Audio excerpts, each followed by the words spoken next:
Well, good evening, everyone, and welcome to the Hive in Sarnia for tonight's OHL preseason game. It will be the Sarnia Sting and the Windsor Spitfires. Hi again, everyone. I'm Lee Cunningham, joined in the broadcast position by Patrick DeRozier. Your starting goaltenders in here tonight.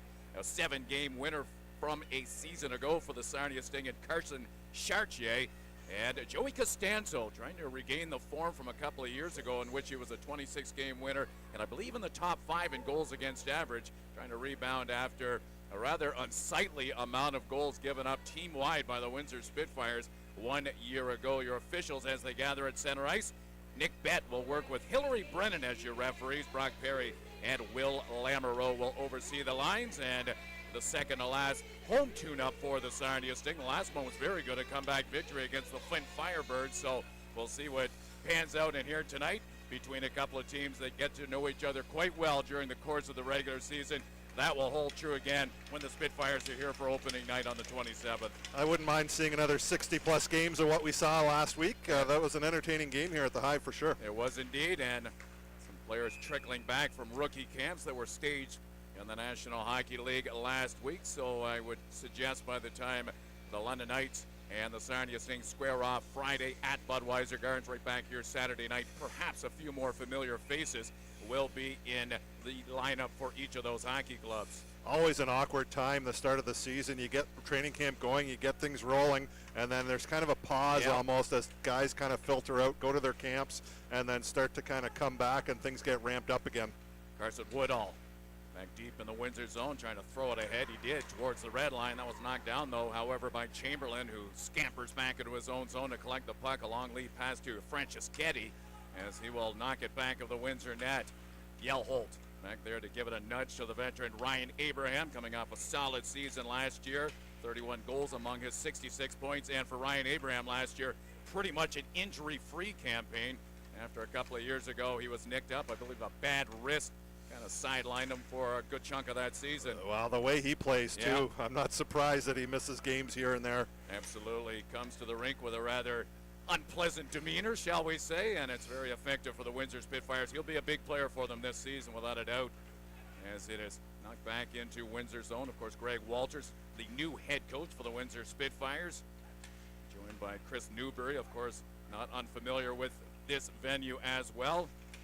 Now a chance in front for the Spitfires. Oh, and Outwater got a shot away, a weak one, easily handled there by Chartier, and that will lead the rush up the ice for the Sarnia Sting, spearheaded by Wainwright, who's out of fuel, and he'll just deposit the puck back in behind the net towards Woodall, who's a good young defenseman back there, very creative, got some good instincts, but he does a lot of good things off the ice as well, and that has been documented throughout the Ontario Hockey League website and other sources.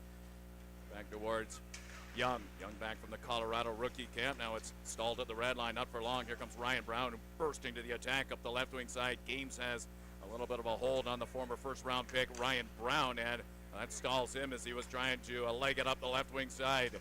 Another pass here by Woodall. Centering pass in front. Oh, sneaking out a baby toe there was Chartier as he straddles the goal line to take a opportunity away from the Spitfires, as that looked a little menacing from a Sarnia perspective in front. Smooth skating, Casey Bridgewater. Lead pass towards Doucette. Doucette, once again, finds some gridlock in neutral ice and can't overcome that, as it's Brocklehurst centering pass in front, looking for Stewart. Well guarded in front. Worth a trio of Windsor Spitfires and relegated to a non-shot situation there due to some rather stingy work in their own zone by the Sting in the scoreless battle with 2.5 gone here in the opening period. At the line, Stewart plays it ahead now towards Morgan. Kyler Morgan trying to burst away from traffic. Brocklehurst in there as well for a look on the forecheck. However, both those players denied, and here come the Sarnia Sting.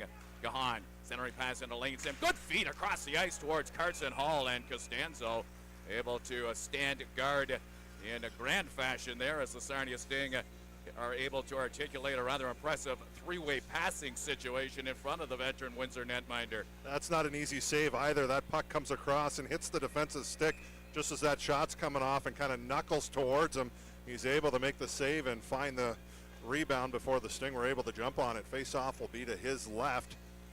Tonight's game obviously previewing in about a week and a half, right back here at the Hive for the season opener here for the Sarnia Sting. These two teams will go at it. And of note for the Windsor Spitfires, they've got 27 players still remaining on their roster. 13 of them are at least 6'2" in height. That is one of the things that you will notice about this Windsor team right away. They've got some size and they got some muscle. Back in behind the net, Yelholt throws it ahead towards Belchez, the #1 overall pick in the Ontario Hockey League out of the Oakville program. One pick better than Alessandro Diorio of the Sarnia Sting, so the first two picks measuring up in here tonight.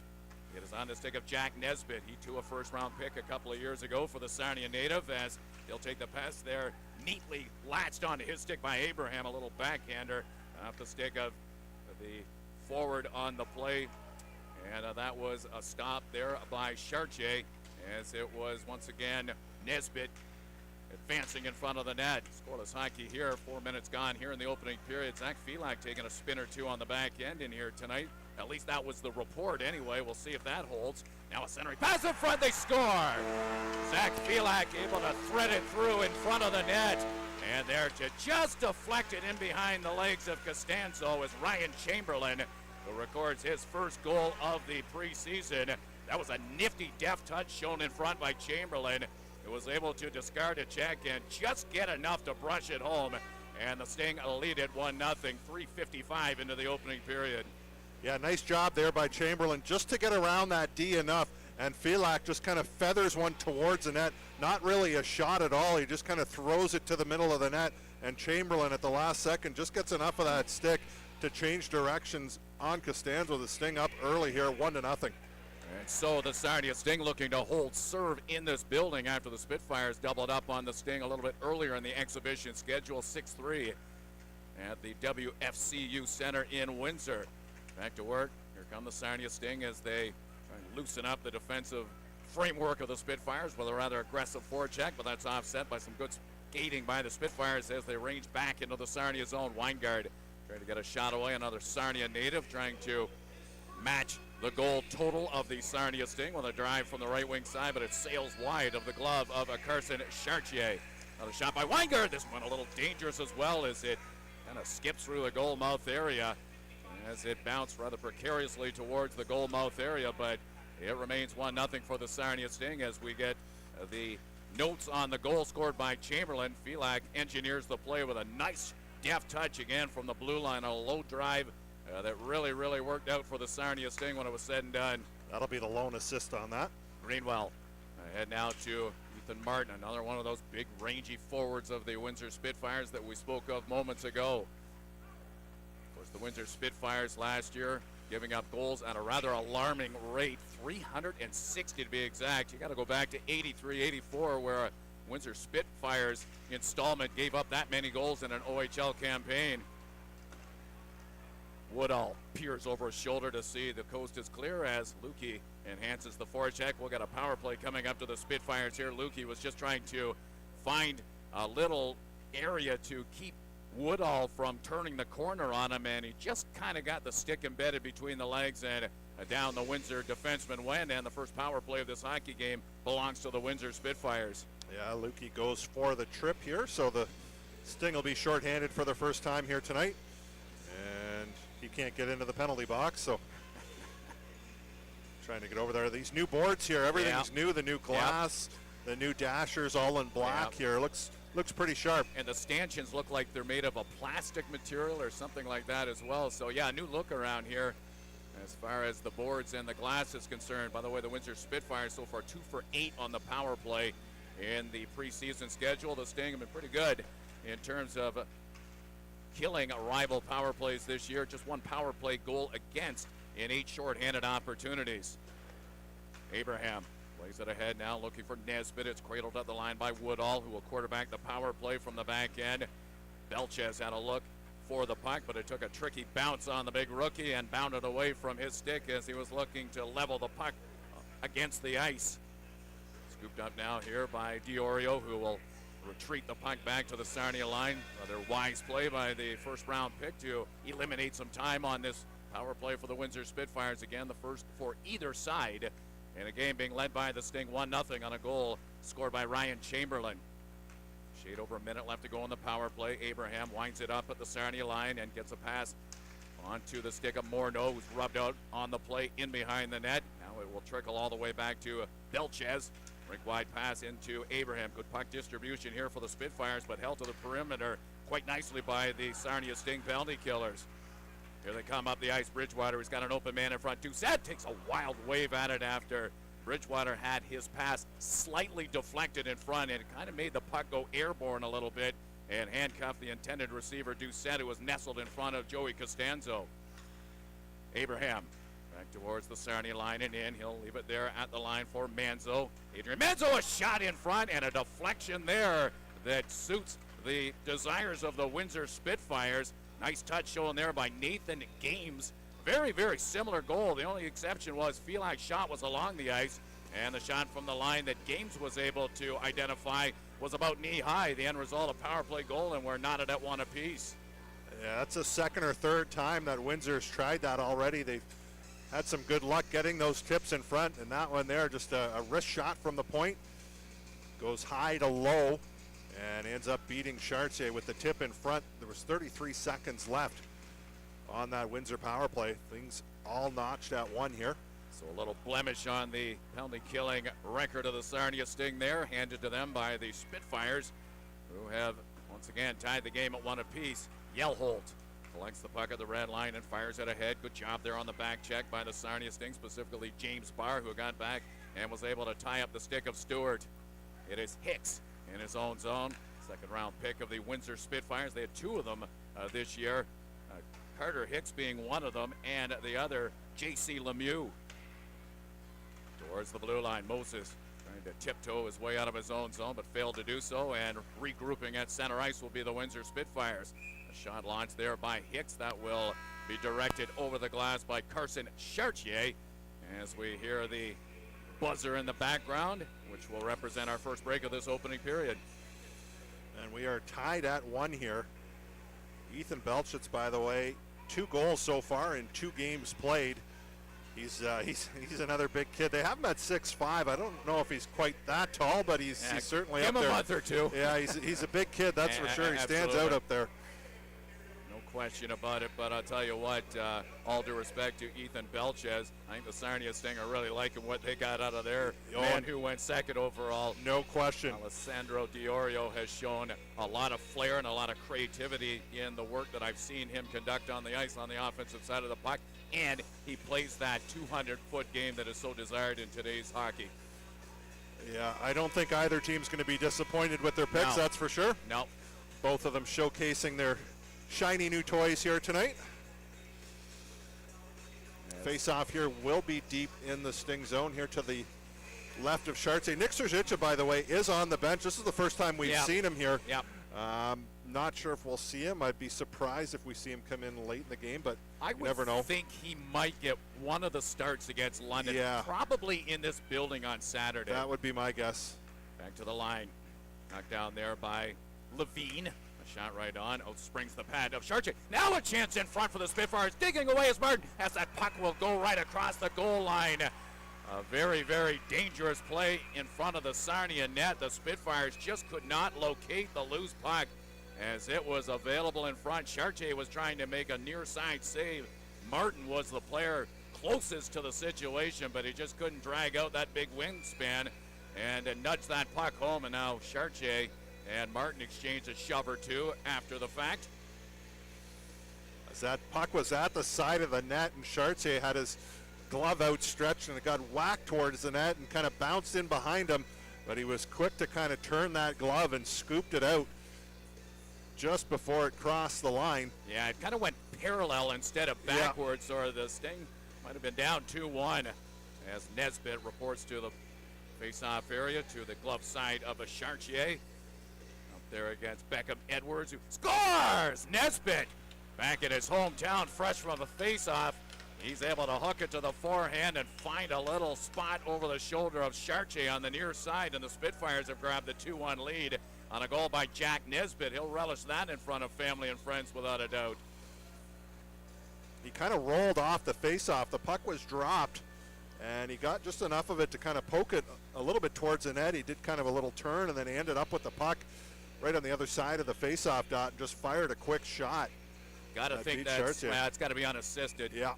No question about that. Nesbitt basically anchoring the play after a face-off win. You're right, he spun his way in position, and he's able to thread it over the shoulder of Carson Chartier. Good crisp shot to beat the Sarnia netminder, and the Spitfires, with the application of 7 of the first 9 shots in this hockey game, grab their first lead.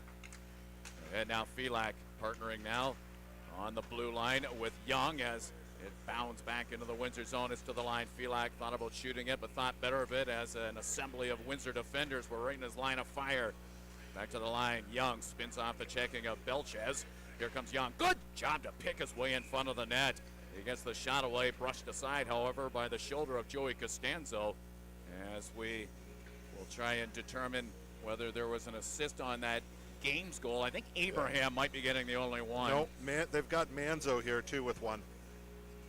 Manzo will also Get the lead, and then Abraham the second assist. Yeah, and Nesbitt, as we forecasted, likely to be credited with an unassisted goal.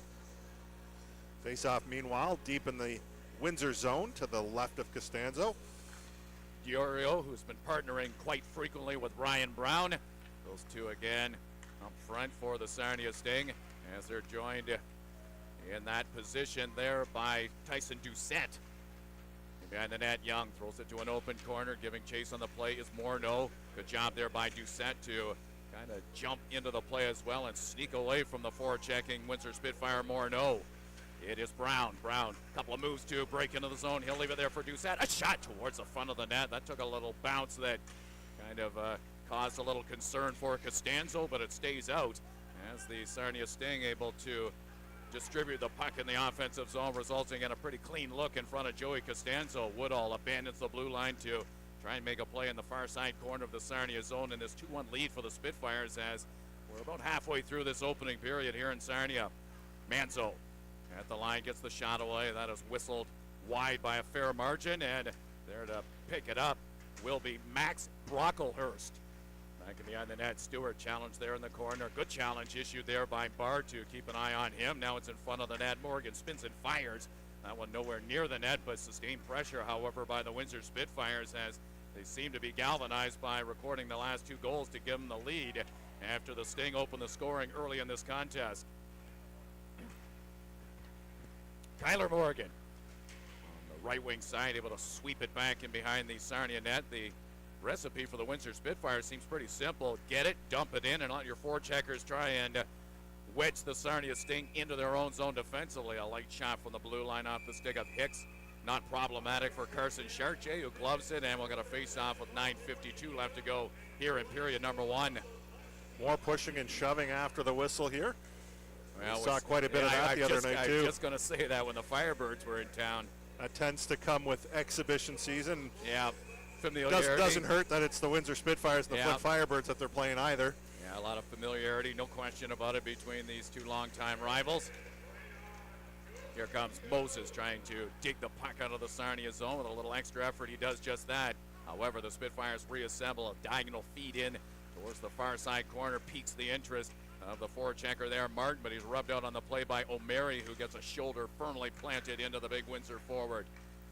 Chamberlain, who has the Sarnia Sting goal, nudges it ahead, trying to spring Moses, but he's got to get rid of the checking of Games, which he cannot do, so the Sarnia Sting forced to reorganize in their own zone.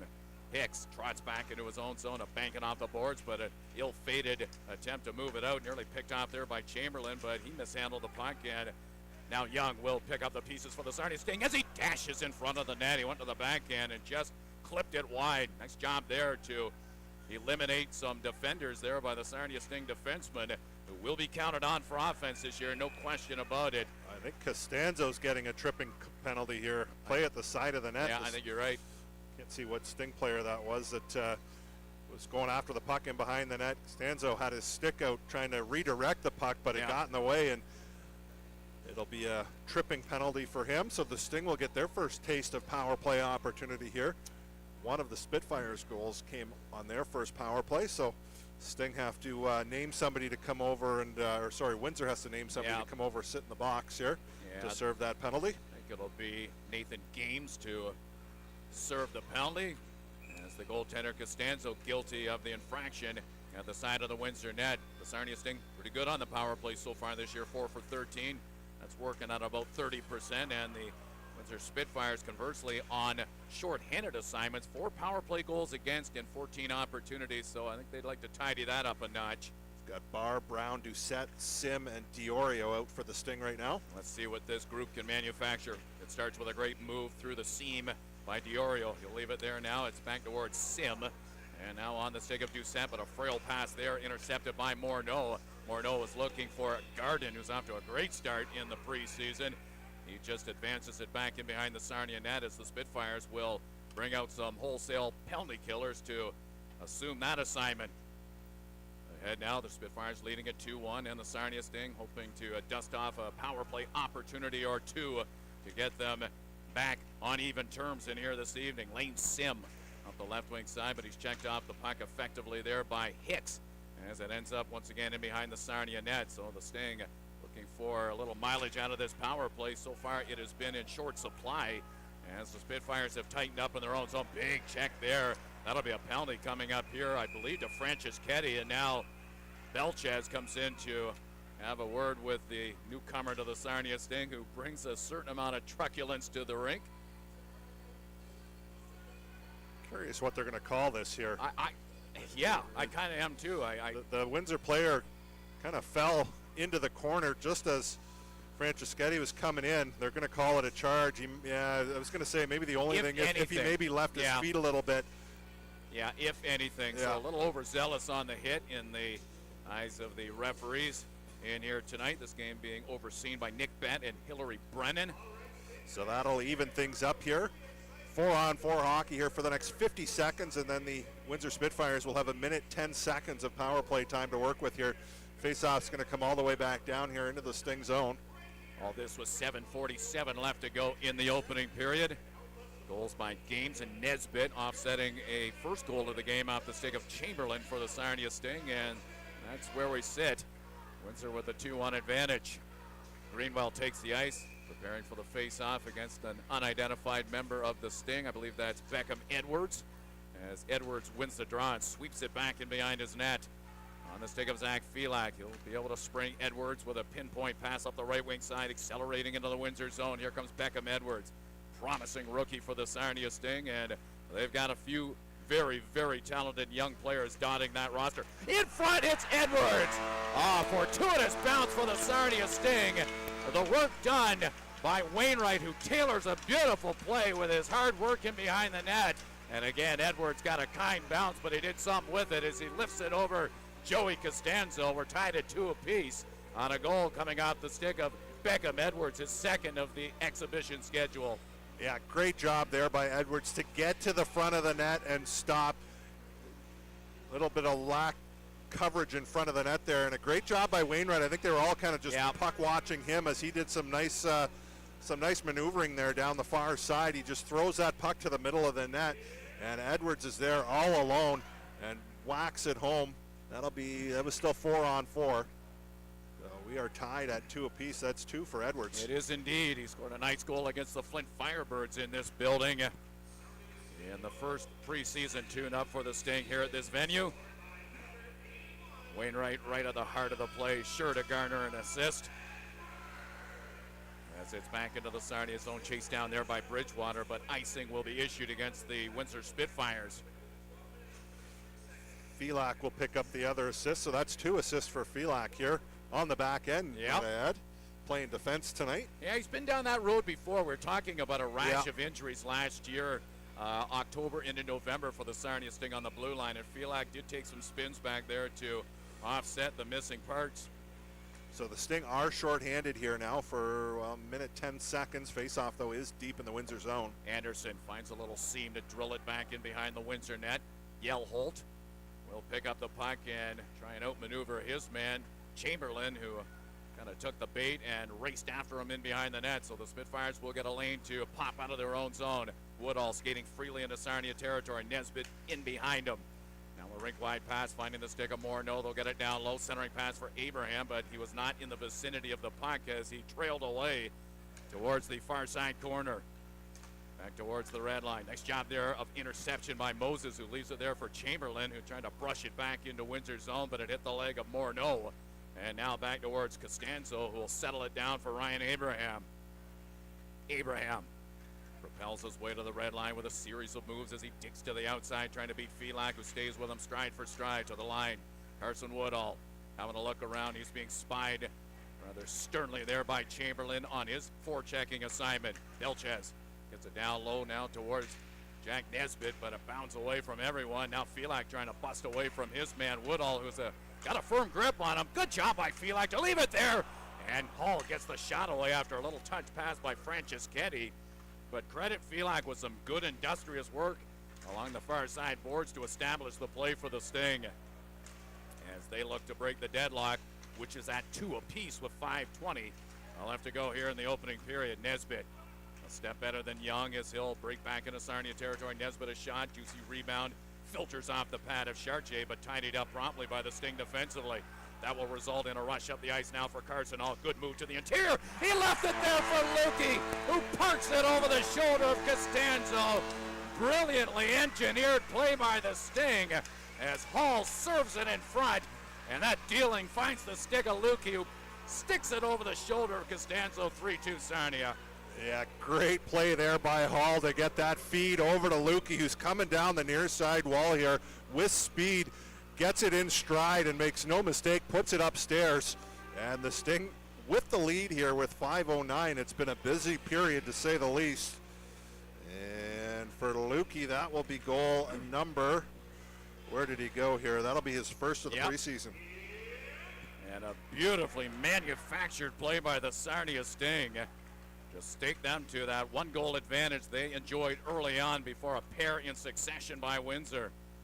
O'Mary in his own zone finds a man to dish off to, that being Diorio. He'll leave it there for the speedy Brown, who cuts his way into Windsor zone. It's left there for Bridgewater. The defenseman sneaks in stealth-like fashion in behind the net, trying to find the stick again of Brown, but that was handled defensively by the Spitfires. Dylan Lukey, here's his name resonate around this building.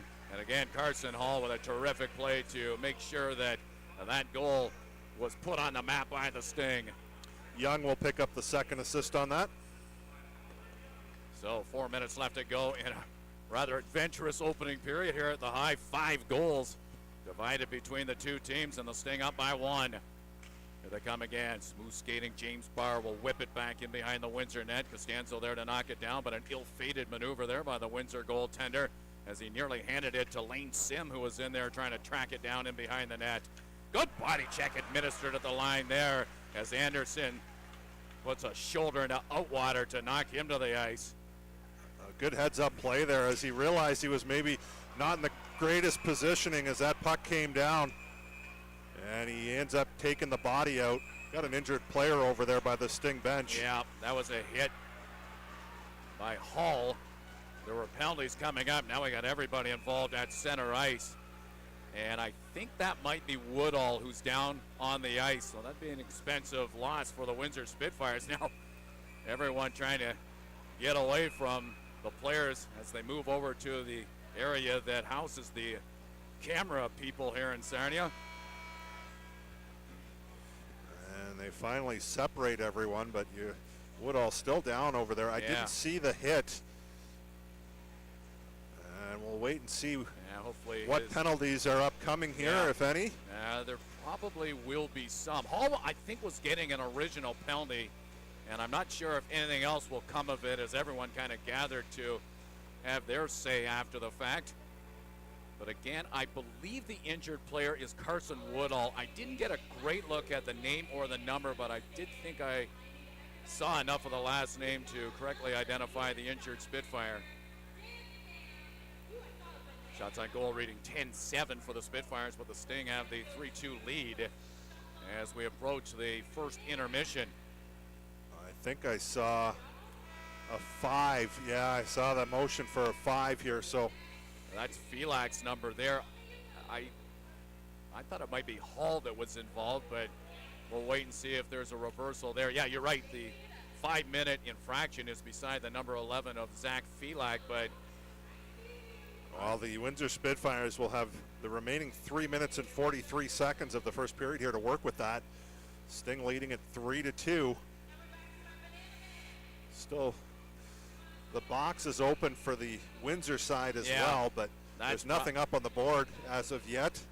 I would think anything else might offset. Yeah.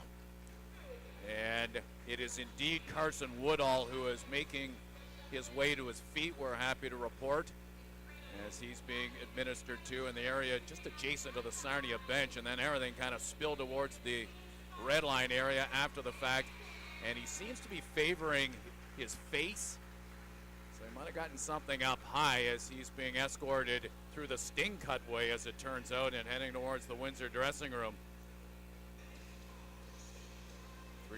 3:43 left to go here in period number one. So Felak will get a couple quick assists on the night, and then he's still on the ice. That's got to be changed. It's going to be Carson Hall that gets that infraction. Yeah, you were pretty sure of that. I'm pretty sure he was the player for the Sting that was involved with the hit originally. So we'll see if we get an alteration on that. I suspect we will, just from the standpoint that we can see Zach Felak still on the ice in front of the Sarnia bench. So the Spitfires will certainly welcome the luxury of an extended power play, at least to start. We'll see what happens in terms of other penalties being doled out, but I think anything else would just be a wash. Yeah, it looks like it. Morneau takes the ice, joined by Nesbitt. Abraham on the back end as he partners there with Manzo, and it will be Belchez, also part of this power play for the Windsor Spitfires. The Sting will counter with a penalty-killing grouping of Bridgewater out there with Moses. It will be Chamberlain again to take this draw as he hands it off now to the other member of this penalty-killing unit, that being Matt Anderson.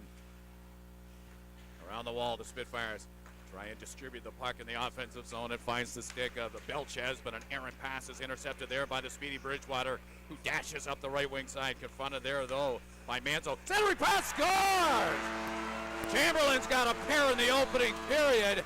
What a great industrious effort by the Sarnia Sting. It's a short-handed goal and done with a lot of craftsmanship and skill right there. Terrific play there. Great speed by Bridgewater to pick up that puck down by the top of the circle in the Sting zone. He goes all the way down, kind of turns up at the hash marks and just throws that pass over. And a little backhander by Chamberlain. It'll be a short-handed goal. And the Sting now up 4-2 with 3:22 left here in the first period. So a nice play, once again organized by the Sarnia Sting, this time around while short-handed. And the lead for the Sting inflates to 4-2 in the late stages of period number one. Franceschetti being pursued there by Garden. Here we go again. Here we go again for the Sting. Wainwright up the right wing side, confronted there by Hicks. He has to backpedal away from the young Spitfires defenseman as he's knocked to the ice.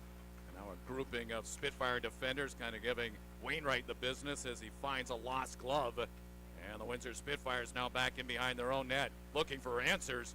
A 2-1 lead has quickly become a 4-2 lead against the Sarnia Sting.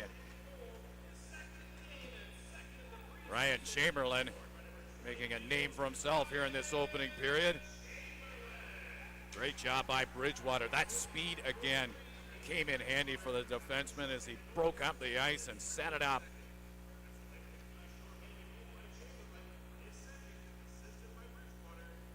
Yeah, just the lone assist going to Bridgewater on the play as he set it up in distinguished fashion, to say the least. That was the Achilles heel of the Windsor Spitfires last season, was keeping the puck out of the net. No question. Absolutely no question. A league-high 360 goals surrendered by the Spitfires. They're going to tidy that up without a doubt. Across the ice, Belchez being shadowed there by Chamberlain as he gets back to a defensive posture after his second goal of the period moments ago, while killing off a 5-minute major handed out to the Sarnia Sting. They still got Felak's number up there, but I believe it's Carson Hall who has seen his night end abruptly. I hope so, because Felak's been out a couple times here on this penalty kill. Morneau Battles out of his own zone, leaving it there for Abraham. A little miscommunication there, but it's patched up by Abraham, who collects the puck. He looks to march out of the zone, but Diorio, a good job of staying with him stride for stride. The result is, however, the Spitfires were turning it into Sarnia territory. Back to the line. Hicks having a look around. A little wrist shot. Big screen in front. Belches reaches out to try and throw a second follow-up shot towards the goaltender Chartier, but he just couldn't find the handle in front as the puck will jump over the glass and into the crowd with a minute left to go here in period number one. So the Sarnia Sting again showing some offensive flair. They've had to come back in this game, and they have. Quite economical on their chances as well. They've only had 8 shots on net. They've scored on 50% of them. Well, that's not going to help the demeanor of Joey Costanzo again. He's a much better goaltender than 10 wins would suggest from a season ago, but this is his first start of the preseason too, by the way. Maybe a little rust as it's back into Hicks. Hicks to the line. Brocklehurst spins off the checking of Brown. Centering pass attempted there, but that's knocked down. Good job by the Sting to fortify the area in front. No chance there. Kind of a rebound that slipped in front that caught the attention of Outwater, and he had to battle a spinning puck, and he just couldn't get it to flatten out on the ice, or he might have been in range to make it 4-3 as he was in an area where success normally could be found on a shot from that proximity to the net. Whistle goes. They call it a high stick on the puck, so they're going to take the face-off outside the Sting line here with 41 seconds remaining in the period. Still a minute 58 seconds on the penalty to Hall. And it'll be Wainwright out to take the face-off, joined by Felak, Young, and I believe that's Moses over there. Ethan Garden out there for the Spitfires on the face-off. Garden, by the way, 2 games played, 4 points for one of the newcomers to the Windsor Spitfires. And again, both teams seeing a lot of their regulars not available in here tonight, especially the Spitfires, who have a number of players still at NHL camps, most notably Liam Greentree with the LA Kings going in the first round, and one of, in my opinion anyway, I think he's one of the top 5 players in this league. Now it's back towards Bridgewater, who promptly snaps it all the way back in behind Costanzo. Yeah, the Spitfires also missing the likes of Ilya Protas, a Washington Capitals pick, who had a great year last year in Des Moines in the United States League. Anthony Cristoforo also unavailable as this opening period draws to a close, and the Sarnia Sting in kind of a back and forth situation, lead at 4-2 after 1. Yeah, they got the early goal in the game, but then it was Windsor that kind of took over after that, but the Sting have fired right back here and lead it by 2. There's still little over a minute left to kill here when they do come back to start the second period. They end up getting a shorthanded goal during that 5-minute major. So Sting looking pretty good here again tonight. They lead it 4-2 after 1 period, and another solid effort. Absolutely. And so with that, we will take the break. We'll be back for the second period in about 17 minutes time. But of course, we remind you the Windsor Spitfires will also be the opponent for the Sarnia Sting in their home opener. That coming up on September 27th, 1 night later, a trip into the Dow Event Center up against the defending Memorial Cup champion Spirit. So we'll take that break, and we will rejoin you in a few minutes' time.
welcome back to the Hive in Sarnia as we prepare for the second period of action. No shortage of offense in the first, 6 goals in total, 4 belonging to the Sarnia Sting as they were able to erase a 2-1 deficit and gain that 2-goal advantage as we approach the second period. And we would be remiss if we did not wish all the best to Sean Doherty, involved in a trade this week, going to the Niagara Ice Dogs. Dennis Lomanak, who was with the hockey club last year, going to play his junior hockey in St. John of the Quebec League. So we will wish those two young men all the best in their pursuits, as the Sarnia Sting had some tough decisions to make. There's no question about it, both at the forward and defense positions in terms of personnel coming into this year, with a lot of very good young fresh faces available to the program. Well, that's the thing. It's a good problem to have. You know that it's a good problem when you're having to move out some of those guys. You hate to see guys go. I mean, that's the nature of the Ontario Hockey League, though. Is there's always a new group of kids coming in each year. So it's exciting, and you wish those guys all the best. That's for sure. Dylan Seeker, the general manager of the Sarnia Sting, also with some updates on some personnel as well. Huey Hurd almost ready to go. Carter Kostic not quite there. Ruslan Karamov, an import pick for the Sarnia Sting, and a very promising one at that, is in town and may play this weekend against the London Knights. I wasn't sure if I was supposed to say anything, but I heard when I was down there for the intermission that he is in town and he will be around shortly. And so the second period is now underway. We're mindful of the fact that Spitfires do have some power play time, but it may not matter to Dalen Moses, who orchestrates a pretty nice rush up the ice. Costanzo there to kind of play a tricky bounce in the goal mouth area quite well with the glove, but nice job there by Moses to once again get a little separation between himself and the defenders with a good burst of speed in front. Sting already have a shorthanded goal here. Still just over a minute to kill here, and they did change it. It is Hall up there now with the penalty. Abraham makes a move or two to dash his way into Sarnia quarters as it's back to the line. Belchez challenged there by O'Mary. Nice job by O'Mary to chip it away from the first overall selection in the Ontario Hockey League. Belchez, though, has it again up the left wing side, bodied once again efficiently by O'Mary, who once again distributes the puck down the ice. Just good defensive work there by O'Mary with a couple of stands against Ethan Belchez. Here come the Spitfires, exhausting the remaining 30 seconds on this power play. Not much out of it, as a matter of fact. An argument could be made the Sarnia Sting have maybe had more offense in this prolonged power play than the Spitfires have been able to generate. Costanzo out of his net. We'll see if Joey Costanzo plays the entire game in here tonight. I suspect he will. As Patrick alluded to, this is his first tune-up in the preseason. If not, I believe Carter Froggett will be the backup option in here this evening for the Spitfires. And as we talked about before, Nick Sergica, I would think, would get one of the assignments this weekend against the London Knights to wrap up preseason. We've got a penalty coming up here in the Windsor zone. I think it's going to be a trip, and I believe it's going to go to Evan Yelholt of the Windsor Spitfires, who has, no, maybe not. Let's see who they've identified as. Yeah, it's going to be a tripping call here. It's going to go to Martin instead. So the Sting going to get a chance on the power play here. This will be their second opportunity. 18:31 remaining here in the second period. Sting lead it 4-2. Diorio to take the face-off. And let's see if the Sarnia Sting can complement a shorthanded goal from the first period with a power play marker here as they go to work. Doucette in front of the net, upended there as it's available in the corner. Alessandro Diorio whips it back to the blue line of bar. Diorio takes it top of the circle near wing as he unloads there, but a deflection by the Sarnia native Tanner Weingard. We'll see that shot jump over the glass and into the netting. So they'll redo this face-off here. Minute 43 remaining on the power play. Bar out there with Brown, Diorio, Sim, and who's that over there on the far side? I believe that is Doucette. Doucette, yeah. Couldn't see the 5. Yep, so the Sarnia Sting will dig in for hopefully another offensive opportunity here. They just went off quickly as Doucette gets the shot away. One that hits a leg, but it dribbled rather dangerously close to the Windsor Spitfires netminder Costanzo, who was a little bit displaced as he was towards the far side post. Now a pass back to the line that jumps over the stick of Barr, who will retreat back into his own zone to collect the puck and start operations again for the Sarnia Sting. 1:19 left to go in this power play opportunity for the Sting, looking to up the ante to a 5-2 lead with a goal here with a man advantage. Barr makes a bid for the Windsor line and in. Diorio now back towards the line, covering up the space that's occupied normally there by Barr. Good shot there by Doucette on a pass that was right on the money. Off the stick of Diorio. Now it's back in the corner. Doucette, a good job to win a battle and leave it there for Brown. Diorio tees it up after a pass in front there by Brown, and that hits something and jumps away from Joey Costanzo. That'll take us down to 49 seconds of power play time left. Sting with some good looks here so far on this power play, moving it around well. Yes, indeed and they are. The face-off will be to the right of Costanzo. I think the same description could be said of the operations offensively, be it a power play or 5-on-5. They've been pretty efficient in here tonight. Back to the line. Young pinches in, but he spots and delivers a pass now to Wainwright, who rears back and gets a snapshot away. It had some heat on it, but the accuracy not there. Back in behind the net, Mitch Young coming off a solid campaign last year. 30 points on the season, 11 goals among those 30 points as he went to the Colorado rookie camp. Back into the Windsor zone. Edwards doing some work along the boards. He's got a goal in here tonight as he finds the loose puck ahead of Yellholt. Now the Sarnia Sting once again converge on the puck as they get it back to the line. Young tries to get the shot away. Does! And a glove save made there by Costanzo, who had a good look at that as the Spitfires collectively did a nice job of creating a little bit of space in front of the net so Costanzo could see that high rising wrist shot coming towards his glove. Real nice job there by Beckham Edwards along the wall, protecting that puck, keeping it in. And He's got some game. Yeah, He's good got some battle. game. No question about it. Face off to the right of Costanzo. 7 seconds left of power play time here. Young on the line, snapshot, juicy rebound, and inflates in front off the pad of Costanzo. That piqued the interest of Filak, who was unable to tuck it home after the fact. Long lead pass as they string it ahead to try and spring Martin at the Sarnia line, but he can't haul in that pass. All the way back towards Wainwright, tucked in his own zone, not for long. Good pass on an outlet to hit Franceschetti, who's greeted with some good defensive work at the line from Levine. Back towards Abraham. Abraham a move to sidestep when he left it there for Martin. Promising play here developing for the Spitfires. And it culminates on a wrist shot off the stick of Morgan that is well wide of the target, but good puck distribution down low by the Spitfires as they look to find their way back into this game and get to within one. All the way back on the recycled play there by Windsor. It's at the line. Hicks throws it towards the front of the net. That will be well past the glove there of a Chartier. A shattered stick in front of the net that once belonged to Martin is discarded as he makes his way over to the bench.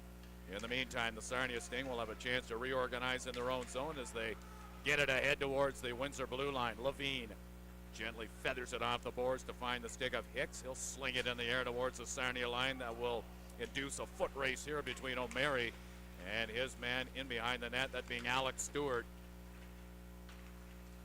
Brocklehurst back to the line in a Weingart with a shot that is well wide of the glove of Carson Chartier, and once again reclaimed by the Sarnia Sting. Sim in tandem now with Gahan as the two of them break back into Windsor zone. Short-lived stay though offensively for the Sting as the pace is intensifying a little bit here in the second period. We've played a little over 5 minutes. The score remains the same, however. 4-2 for the Sting. Moses inherits the pass just shy of the Windsor line. Now he zeroes in on the goaltender Costanzo. Well-timed stick activated there by Weingart to deflect that shot away off the stick of Moses, who continues to work the corner. Good job there to get it out towards the front of the net. Brown unable to get the shot away. Barr could not trap it at the line in the Sting. Or excuse for the Windsor zone. Now a line change here suiting the Windsor Spitfires for sure, as Garden was looking for yet another point as he jumped off the bench and he jumped right into a situation up the ice. Now we get Bridgewater doing some fencing. A shot right on. Chartier makes the save on a drive from the slot area by Outwater. And a little surge here by the Windsor Spitfires, offset by a couple of stops by Carson Chartier. Yeah, he's settled in nice here after allowing that second goal here. He's made a few nice saves. A couple nice ones here in the second period. 14:08 to play. Sting leading at 4-2 here in the second period, and the shot clock evening up as well. 15-14 still in favor of the Spitfires, but a lot closer than it was at one point. Face-off will be deep in the Sting zone to the left of Chartier. And the bright lights of the OHL preseason schedule shining here at Progressive Auto Sales Arena, the Hive as it's dubbed, as this is the only game league-wide. A few more tune-ups coming up before the end of the weekend, and then we get it going next Friday night in this building. Countdown's on, that's for sure. It is for sure.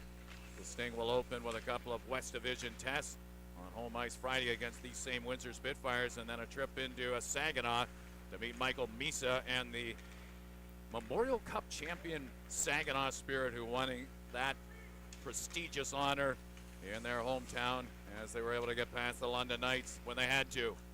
Now a chance here for Doucette, who rips a shot into the glove of Costanzo. That will signal a break here.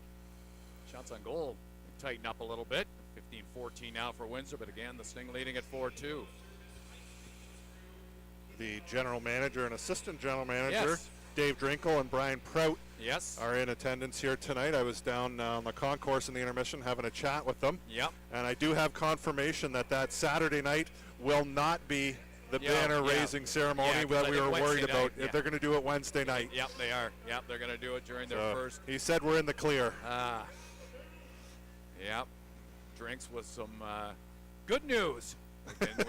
We can start kind of on time.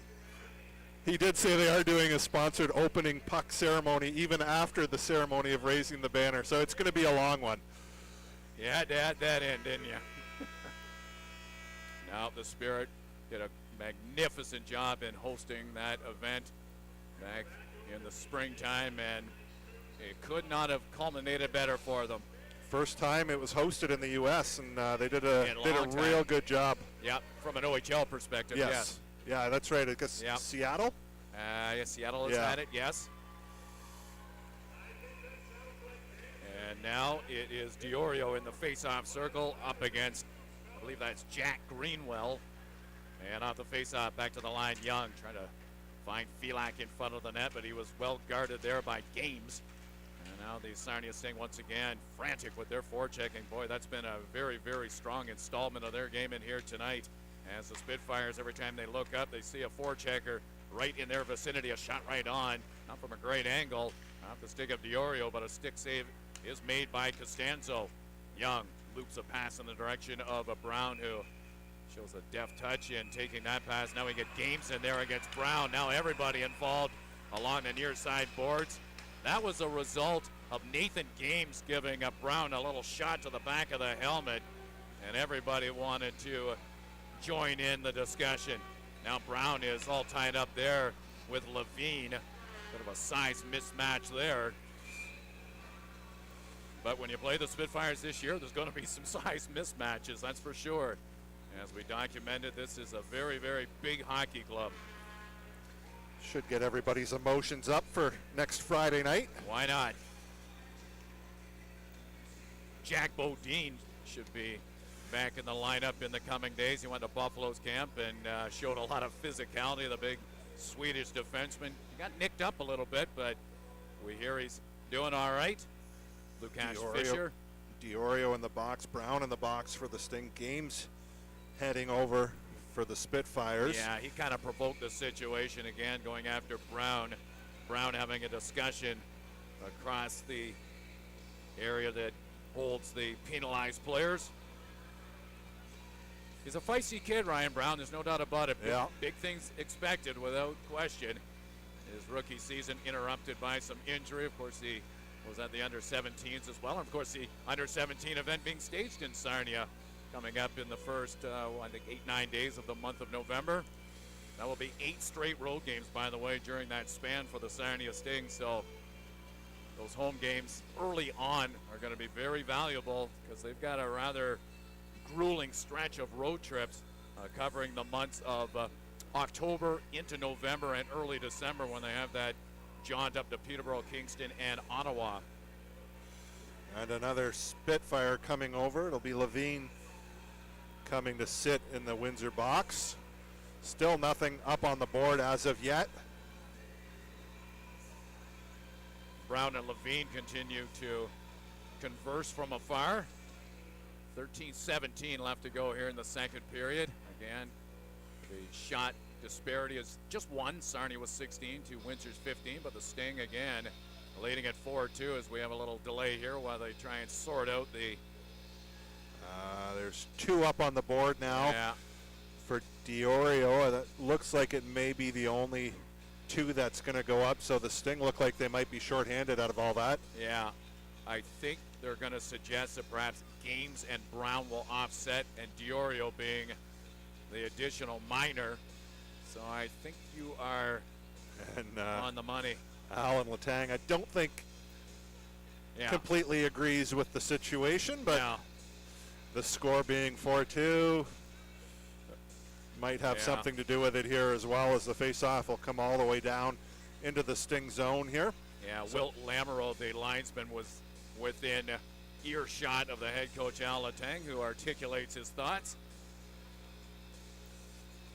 So the Sting will be shorthanded for the next couple minutes here. They lead it 4-2. Yeah, last time around, shorthanded worked just fine for the Sarnia Sting as they got the second goal of the evening off the stick of Ryan Chamberlain. Here they go again.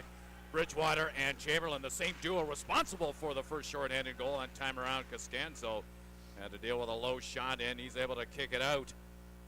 Brocklehurst deep in his own zone, not for long as he intensifies his speed as they bring it up the ice. On the right wing side, it is snapped in behind the goaltender, Chartier. Brocklehurst has it again. This time his body pressed against the near side boards as he'll defer now to Outwater. Hicks at the line, throws it across the ice. Now it's an opportunity for the Sting to pick it up, and Bridgewater wastes little time in finding the boards and dispensing the puck down the ice. Down to 1:15 now as Windsor regroups. Here comes Hicks again. He'll drive with some force out of his own zone before leaving it there for Abraham. Abraham trying to percolate the attack with a drive into the Sarnia zone. And what do we got here? It's going to be interference coming up, and I think it's going to go to Carter Hicks, the first-year defenseman of the Windsor Spitfires, for a little basketball-style pick at the Sarnia line as Abraham was trying to generate some speed into the zone. So that'll even things up here. We'll have 4-on-4 for the next 1:02, and then the Sting will have 58 seconds of power play time to finish things off. So the face-off all the way back down into the Windsor zone this time, to the right of Costanzo. So a series of penalties kind of taking away the flow of this second period. It's been a quiet period compared to the first period. Yes. We saw 6 goals scored in that first period. None here in the second. Same deal against Flint. The second was very quiet in that game against the Firebirds before the Sting were able to roll up their sleeves and put together a very impressive comeback in the third period where they won it in a shootout.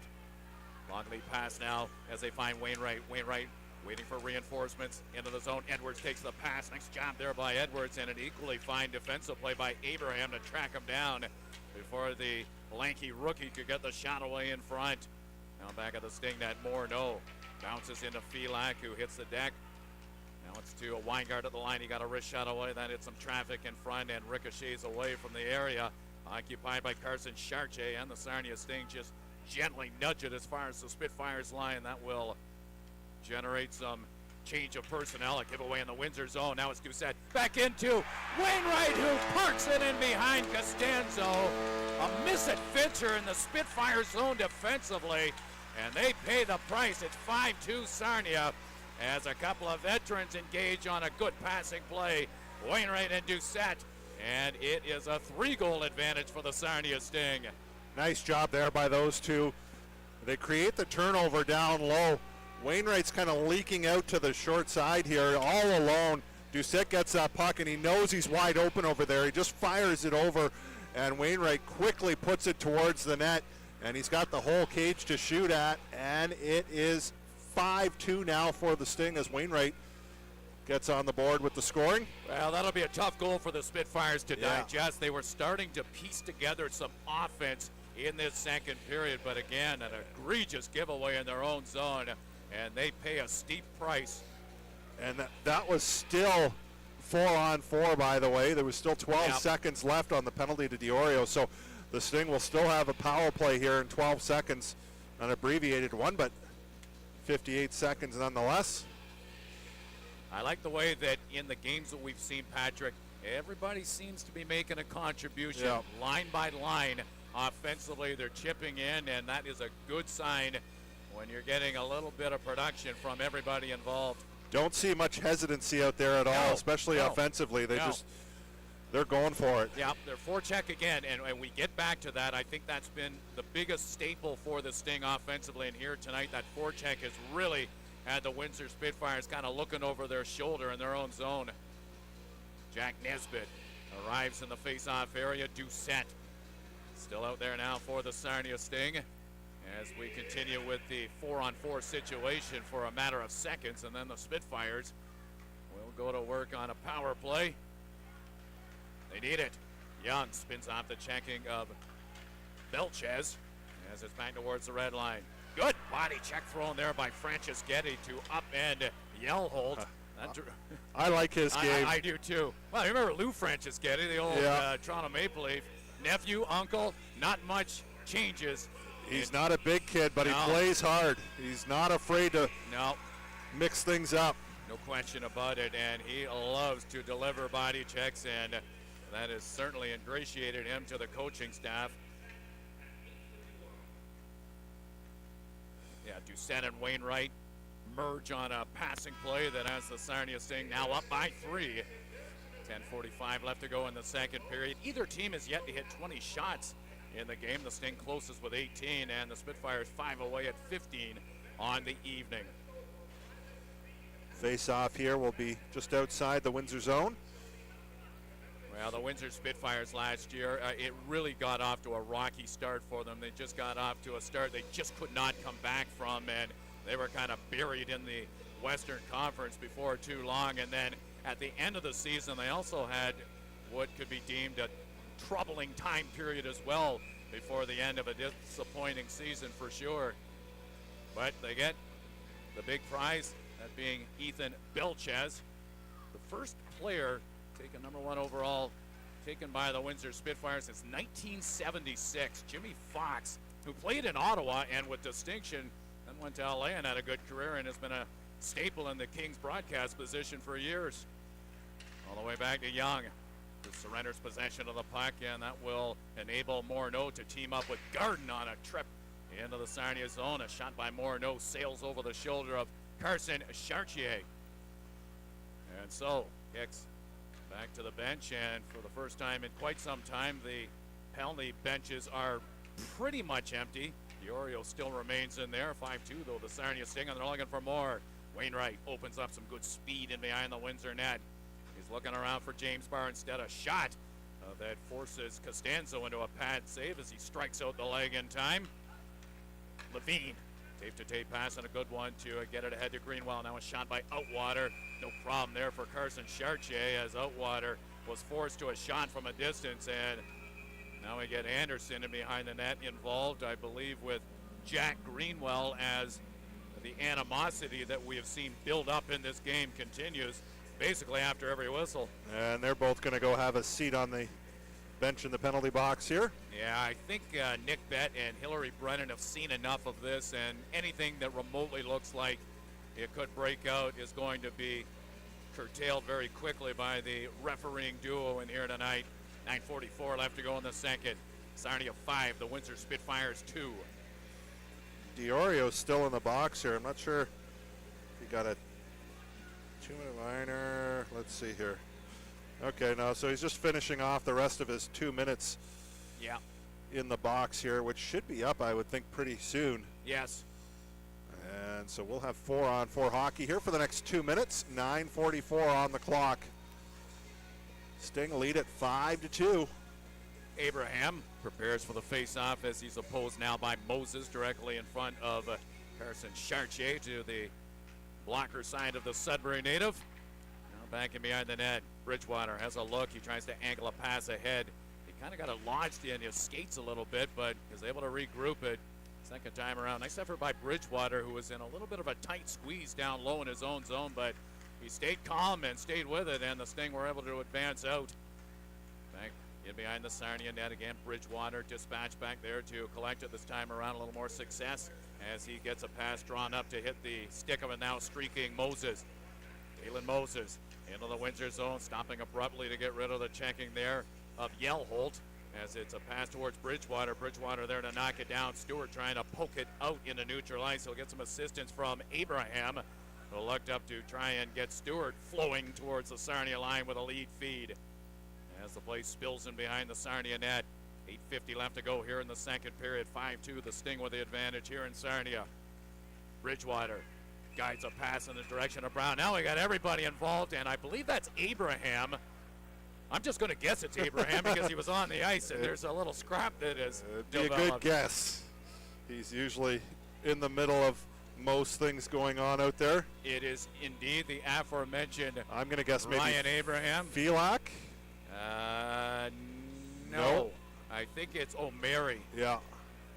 So Abraham, once again, making friends as he has for so many years here in Sarnia. And they're both going to be showing the dressing room. Are they going to call that a fight? I don't know. Looks like it. Boy, that's an expensive penalty for what amounted to a little bit of wrestling at the side of the Windsor bench. But, again, I think the officials are just trying to calm things down a little bit. Yeah. So, still 59 seconds left, 4-on-4. Sting coming out strong again here tonight. 5-2, they lead it. I like their skating. I like their team concept in here tonight. It has been a contribution by many, amounting to this 3-goal advantage they now enjoy. But the Spitfires, they got time. 8:43 left to go in the second period, so you can't completely dismiss the visitors with that amount of time remaining in a game that's kind of gone back and forth, going back to the at least middle portion of the first period. It's going to be an exciting team to watch here this season. Yeah, they're young. They play with speed. There's a lot of skill. I think Dylan Sika will add a piece or two. We'll get a penalty coming up here to Ryan Brown, as he'll probably get a tripping penalty. So the Windsor Spitfires remove Costanzo in favor of the extra attacker here with 8:20 left to go in the second period, and looking for something. Good pass into Morneau. He's in on top of the goaltender. Chartier with a sharp save there with the glove.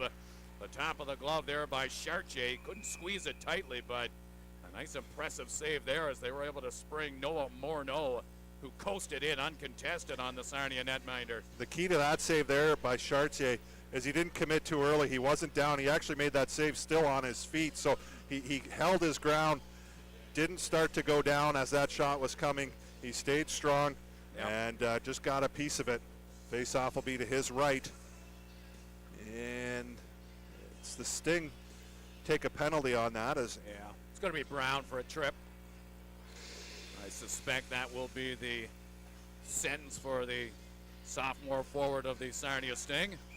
So we've got 4-on-3 for 29 seconds, and then it'll be 5-on-4 for the remainder. Belchez takes the ice. Morneau, Nesbitt, Manso for the Spitfires, and the grouping of 3 for the Sting. In terms of the kill, consists of Wainwright, who will partner now with Bridgewater, and also out there is Zach Felak to jump back on the blue line in support. Manso at the line gets the wrist shot away. Good save made there by Chartier, who snuck a pad out in time as they had big Jack Nesbitt draped all over him in front of the net. Again, Manso directing the puck flow in the offensive zone for the Spitfires. He's got it again. He's got an open man in Morneau. Hits him with a pass. Morneau walks in. Blocker save made with confidence there by Carson Chartier, as we see the dismissal of Greenwell and Anderson from their respective penalty box. And so the Windsor Spitfires continue in the offensive zone, trying to erode what is a 3-goal deficit. And now Wainwright breaks up the ice. I thought that might be a trip there, but he continues on. Here comes Wainwright. A shot right on. Costanzo fights it off with the shoulder. Now back rather briskly up the ice. Here comes Garden fading to the outside, but a good job by Barr, and a challenge there by the defenseman. Now Morneau again releases a shot. Oh, Chartier comes up with a fine save down low again. Again, whipping out the pad in time as the Spitfires were pressing. Yeah, Chartier's had several big saves here tonight. Really closed the door again after allowing that second goal early in the first period there. He's really closed the door. Very similar to Evan Mayette the other night against Flint, as the Firebirds jumped into a 2-goal advantage, and then he kept him in there in that second period. It's early in the year. There's some nerves. You know, these kids are fighting for positions here, and, you know, sometimes takes a little bit to get rolling in a game here, but he's been good here tonight. Face-off will be to his right. Just over 7 minutes to play. Off the face-off, Outwater kind of cornered there along the far side wall in Sarnia territory, and not much comes of that exchange in the offensive zone for the Spitfires. So, back to retrieve. Here comes Max Brocklehurst, another new face for the Spitfires. Long lead pass into guard. He's streaking up the right wing side. He's got some speed as well, as he's able to discard one check. It's at the side of the net. They battle. James Barr in there against Games as they fight rather ferociously for possession of the puck in behind Carson Chartier, who has played with distinction here in the second period for the Sarnia Sting. Now it's available in front. They're battling for it. Outwater trying to move it ahead. And I think a penalty's coming up here to the Spitfires, and it might be a high stick. And again, we get a little bit more shoving there. Nathan Games, he's got 13 penalty minutes going into this game tonight, so he plays with a bit of an edge by the looks of things. And now, is that going to be a high stick on the puck, or was it a high stick during the play? Looks like there might be two Windsor players coming over. Yeah, so I think it's a penalty. Yeah. And then a couple of roughing minors handed out to Anderson and Games. Yeah, I think Outwater is going to be the player to. Games has been in the middle of a lot of stuff here tonight as well. Should we say he is Windsor's version of J.J. Franceschetti. So the Sting will get the power play here. Still 16 seconds left, though, on the initial penalty to Brown. So it'll be 4-on-4, and then it'll be 5-on-4 for almost a minute 45 seconds for the Sting, who lead it 5-2 right now with 6:29 to play here in the second period. As they assemble for the face-off in front of Joey Costanzo. Diorio out there now as he's joined up front by Doucette, Young, and Felak will partner on the blue line. Yelholt after the puck. He's kind of trapped in his skates, and he'll get a little assistance from Weingard, who is on hand to help out. It is Young in his own zone looking to spin off the checking of Greenwell, who's in there with a rather aggressive forecheck. Here comes Felak to leave it now. And here come the Sarnia Sting as they move up the ice. Alessandro Diorio, a couple of moves to weave his way into Windsor territory. Left it there for Brown. And a high rising shot that arcs over the shoulder of Costanzo. The end result, after some nifty passing there, assembled by Diorio. He's back to the line of circling Young, trying to evade the checking of Martin. He'll whip it back to Felak, who gets it right back to Young. Mitch Young into Diorio, who threatened to shoot. Instead, he tucks it down low towards Brown. They jab away at it in front. It's loose and available, and finally engulfed by the big glove of Costanzo, with Sting players to the left and to the right of him. So he decided to gobble it up quickly and reduce the attention the Sting players were focusing on in the area of the Windsor crease. Couple good looks by the Sting there on the power play. Still a minute 11 seconds left, but they moved it around well here so far tonight. And they just try and get that puck into the net. Costanzo forced to make a couple saves and find it through a bunch of legs there. Face-off will be to his left. Felak positions in for the face-off. Morneau there to join him. Off the draw, back to the line into Young, who has a look. He's got some players assembled in front of the net, so a pass into Edwards, a shot right on Costanzo. Misplays the puck. That opens the door for Wainwright to get a second chance after a dish off there by Felak, and he could not find the range in front. Costanzo, I think he thought he had that puck secured, but it was one that squirted away from his glove and posed a dangerous threat to the Spitfires as the Sting looked to go up by 4. Back in behind the net, Wainwright has it again. Nestled in the far side corner. Now a pass back to the line into Young. More traffic in front of the net for the Spitfires defensively to deal with. As it's Franceschetti now in front of Costanzo, circling at the line, trying to get a play orchestrated. There's Young. He got the shot away. It jumped up and clipped the post on the blocker side in behind the goaltender. As it is all the way back to the line. Young has it again. He'll have a look around and set his sights on Wainwright for the pass. Young gets a shot away after he and Wainwright did a little dealing, and Costanzo extends the glove to pick off a low drive from the line off the stick of Mitch Young. 11 seconds left on the power play. Again, Sting moving it around well on that power play. 4:40 remaining. Sting now out shooting the Windsor Spitfires 24-20. And the face-off here will be to the left of Costanzo. Diorio back out with Brown, Sim, Barr, and Doucette on the back end. Nesbitt in there now for the Spitfires on the face-off. as it is on the stick of Windsor's Belchez, who lobs it down the ice as it's back in behind the Sarnia net and available now for James Barr.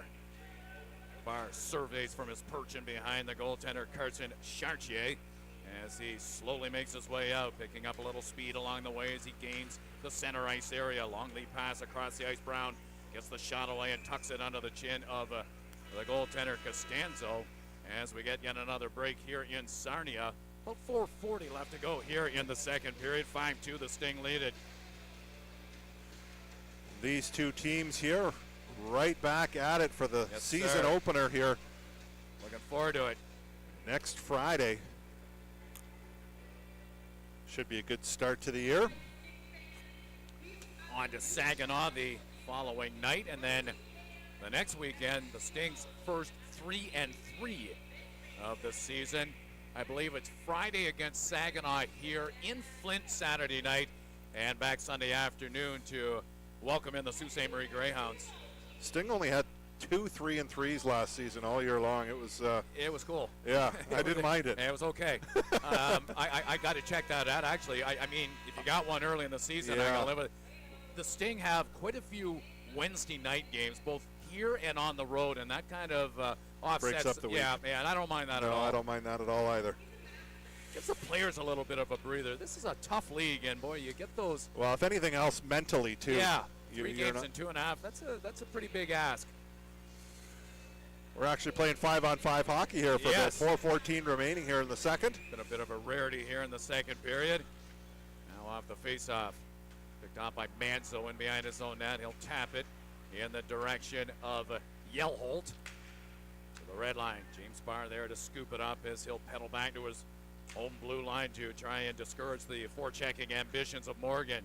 Barr once again gets it into Bridgewater. Long lead pass to hit Sim. Up the left wing side, Lane Sim. Trying to move it ahead, but he absorbs a big body check thrown there by Stewart. So the Sarnia Sting will begin operations once again from their own line. 3:40 left to go in the second period. The only goal of this second period coming off the stick of Wainwright after the teams put together a 6-goal attack in the opening period, 4 of which were scored by the hometown Sarnia Sting. Manzo throws Sim to the ice as the two of them got all tangled up with one another in front of the Windsor bench.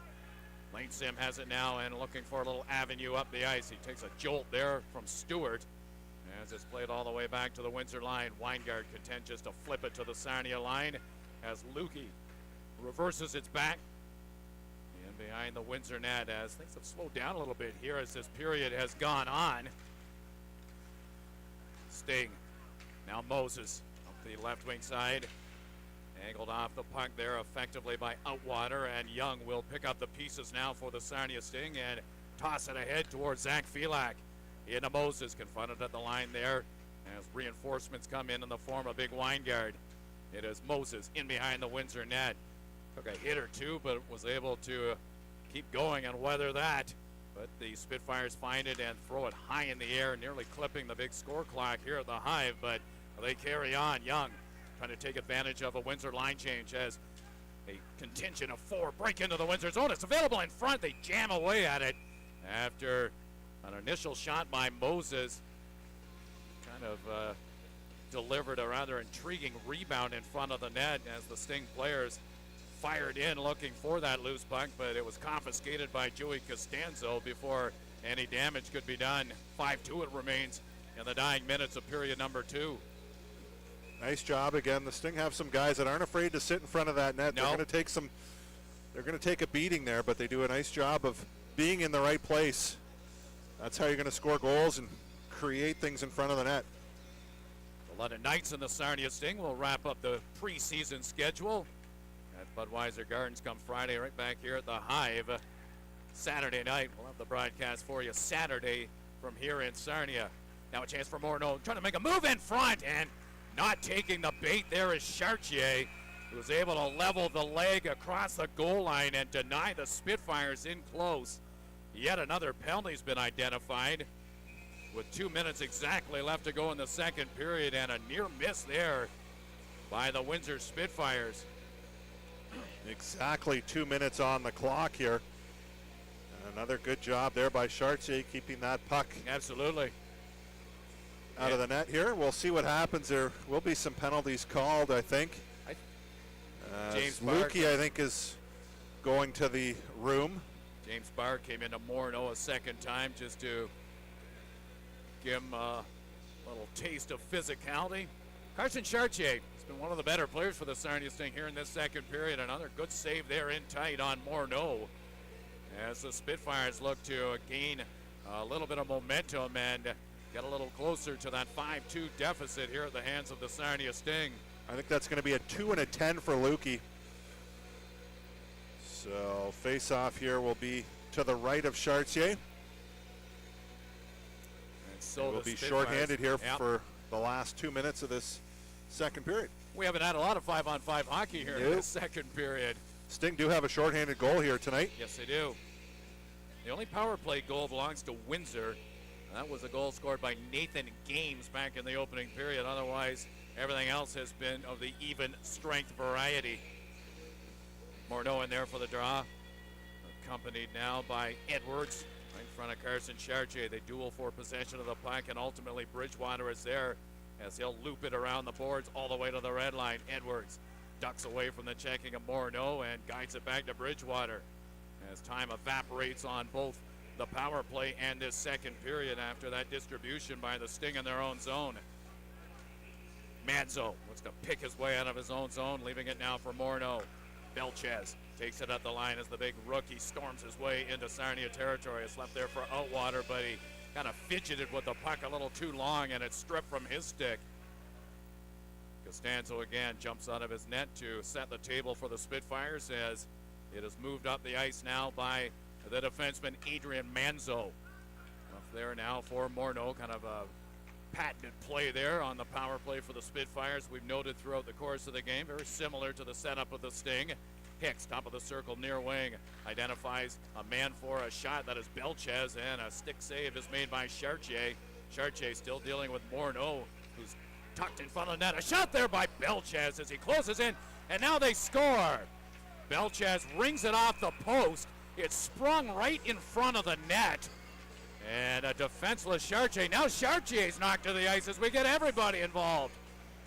In behind the Sarnia net, we've got 3 different scraps going on. Filak involved, I believe, with Belchez. And well, something was said to Chartier after the goal. I don't remember who it was in front of the net. The Windsor Spitfires and the Sting there. Came to his rescue. But the Spitfires do score with 51 seconds left. The initial shot by Belchez off the far side post, right out and on the stick. And it finds the back of the net, so it'll be a 5-3 score. That'll be the second power play goal of the night for the Windsor Spitfires. And we'll see if what happens with the penalties here. Busy night for the officials. And then some. And a keen observer in the cutway is Ryan Abraham, who's taking it all in. Yeah, penalties again will be distributed here. Well, these officials who have probably not seen each other in quite some time are getting reacquainted in here tonight as they have gathered a time or two to diagnose several plays that have resulted in penalties, especially here in this second period. Still trying to figure out the penalties here down in front of us. In there. I knew Nesbitt. He was right at the heart of the play. Yeah. Well, that goes back to the first. Him and Chartier had words in the first period. Belchez, without a doubt, will get an assist. Yes. His original shot hit the post and sprung into a most fortuitous area for the Spitfires. There was a lot of shenanigans going on. I'm not sure who pounced on the rebound. We'll hold off on that until we can identify the shooter. As we said, Jack Nesbitt was certainly in the neighborhood, so he'd be a candidate for the goal. Morneau, I think, Morneau, was over there. was right there as well. But anyway, you slice it. The Sting lead has been whittled down to 2 at 5-3 with 51 seconds left to go here in the second period. And they appear to have everything figured out down there, just letting the timekeepers know about it here. Nesbitt being told that he can go back to the room as he gathers his things. Yeah. Still nothing up on the board as of yet. Still waiting for that. We'll see how it pans out in terms of power plays. Whether it does or not, that remains to be seen. Well, the initial penalty that the Sting were shorthanded on has been taken off the board. And long period in a very hot building. Walked out to my car today and I thought to myself, geez, almost feel like getting the golf clubs out. It's just balmy around here. Thought of putting on shorts here to come to the game tonight. Yeah. I wish I would have. Yeah, it is a little bit warm up in our quarters here tonight. Still nothing up on the board. No. They're having more conversations here below us. All this with 51 seconds on the clock. Shots on goal, 26-21 right now in favor of the Sting. Well, safe to assume that Nesbitt's going to get one of the penalties because he's left the ice surface, so I'm assuming for sure he will be penalized after yet another disagreement, if you will, by the parties involved. This time around, they'll face it off at center ice as the Spitfires have made it 5-3. Anderson being told that he can head to the room now as well. Yeah. Yeah, a little preseason hockey, a lot of interruptions, a lot of stuff you may not see in the regular season, with the cost of a bad penalty sometimes being 2 points in the standings. And still trying to get everything straight here. Well, not only do they have to identify the penalties, but they got to find a goal scorer too and get those particulars ironed out. Don't think they've updated it. Let No. me see. Oh, maybe they have here. Yeah, it's going to go to Morneau. Yeah. From Belches and Hicks at 19:08. So we've got that figured out for you. 19:08, the time of the goal. A few penalties in the second period. Yes. And there's a bunch more about to be added to the list here if they ever get this figured out down there.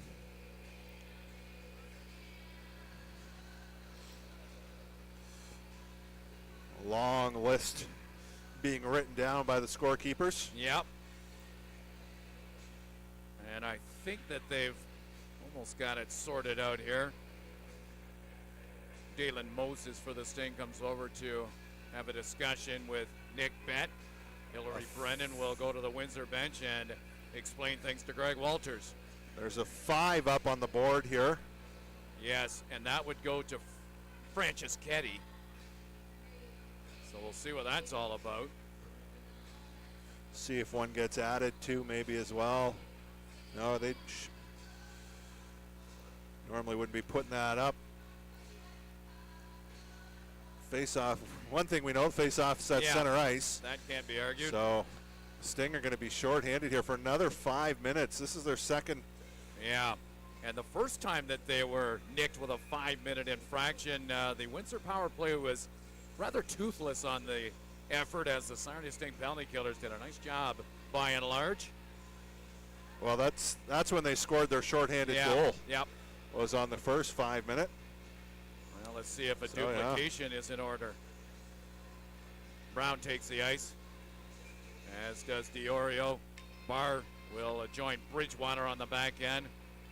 It will be Brocklehurst out there now with Morneau. Garden on the ice. Belchaz taking a position on the blue line to start. And he's joined back there by Hicks. A couple of high-end picks for the Spitfires in the last priority selection.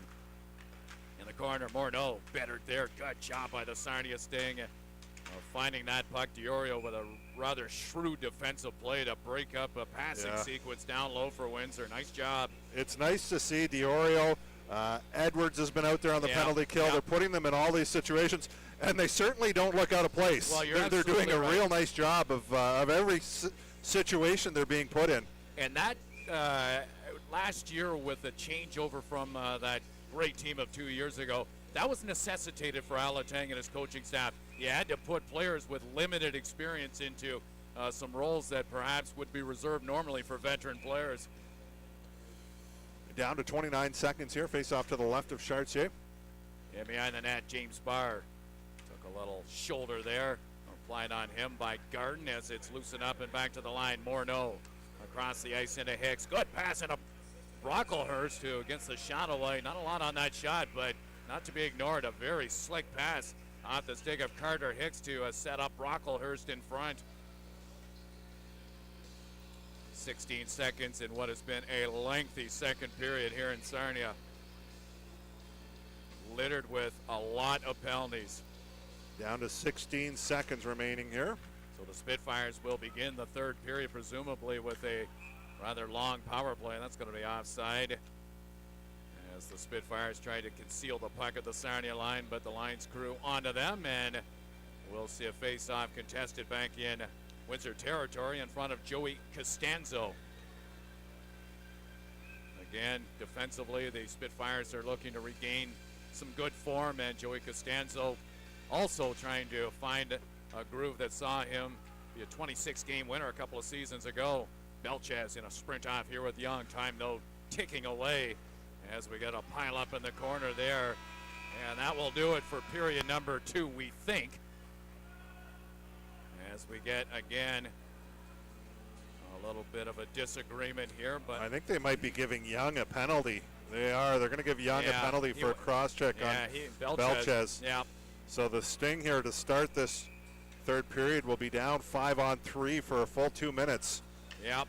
Not to mention the 4:09 still remaining, and a major taken by Franceschetti towards the latter part of the second. So that will do it for 40 minutes of play. So far, so good for the Sarnia Sting. They led at 5-3 in a game that has featured a lot of penalties, and that will continue on in the third period. Shots on goal, by the way, in that second period. The Sting with 18, and the Windsor Spitfires with 8. As we will step aside, we'll be back for the third in about 17 minutes' time, and we'll take the break here from the Hive in Sarnia.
And welcome back to the Hive in Sarnia. Lee Cunningham and Patrick DeRozier getting ready for third period action. The Sarnia Sting a 5-3 lead over the visiting Windsor Spitfires, but the Windsor Spitfires will have the luxury of quite a bit of power play time stemming from some, I guess, shenanigans, if you will, towards the latter part of the second period. 4:09 left to go in a major penalty taken by J.J. Franceschetti, and 2 minutes going to Mitch Young for a hit on Belchez.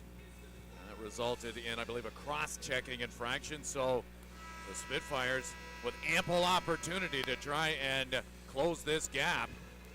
And we'll see how it pans out. The Sarnia Sting penalty killers have been a little overworked in here tonight. Same story for the Spitfires. Lots of penalties, especially dating back to that rather lengthy second period.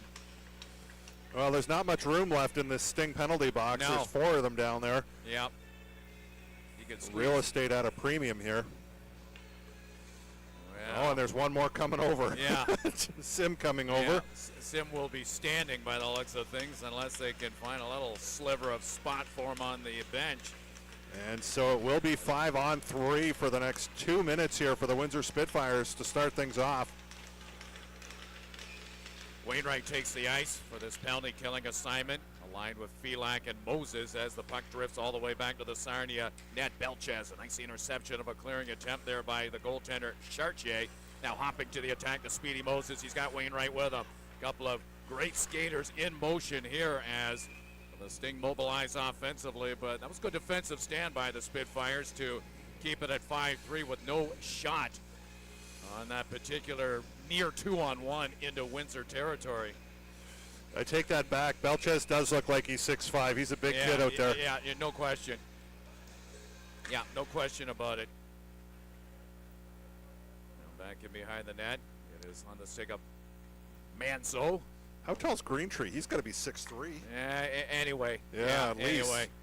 That's for sure. Liam Greentree, one of the league's elite players to say the least. Signing an entry-level deal with the LA Kings, third team All-Star last year in the Ontario Hockey League. Liam Greentree. Now it's back a shot from the line there off the stick of Belchez, and he kind of fired a blank in front of the goaltender Chartier.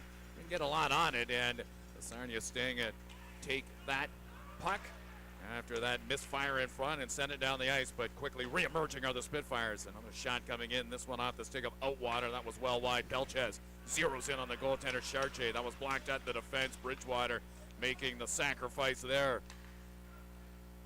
Manso gets it down low off the stick of Garden, who's able to tap the puck down to the ice to flatten it out. Manso with a shot from the line, or really the top of the circle, as he slid in from his blue line post and strokes it into the pad of Chartier, who once again is under siege in the Sarnia net based on a 5-on-3 opportunity to start this third period for the Windsor Spitfires.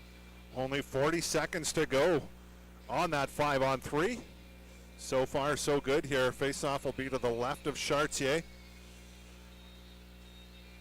Belchez kind of reminds me a little bit of Greentree, just the size, the skill, the speed. Yeah, no question about it.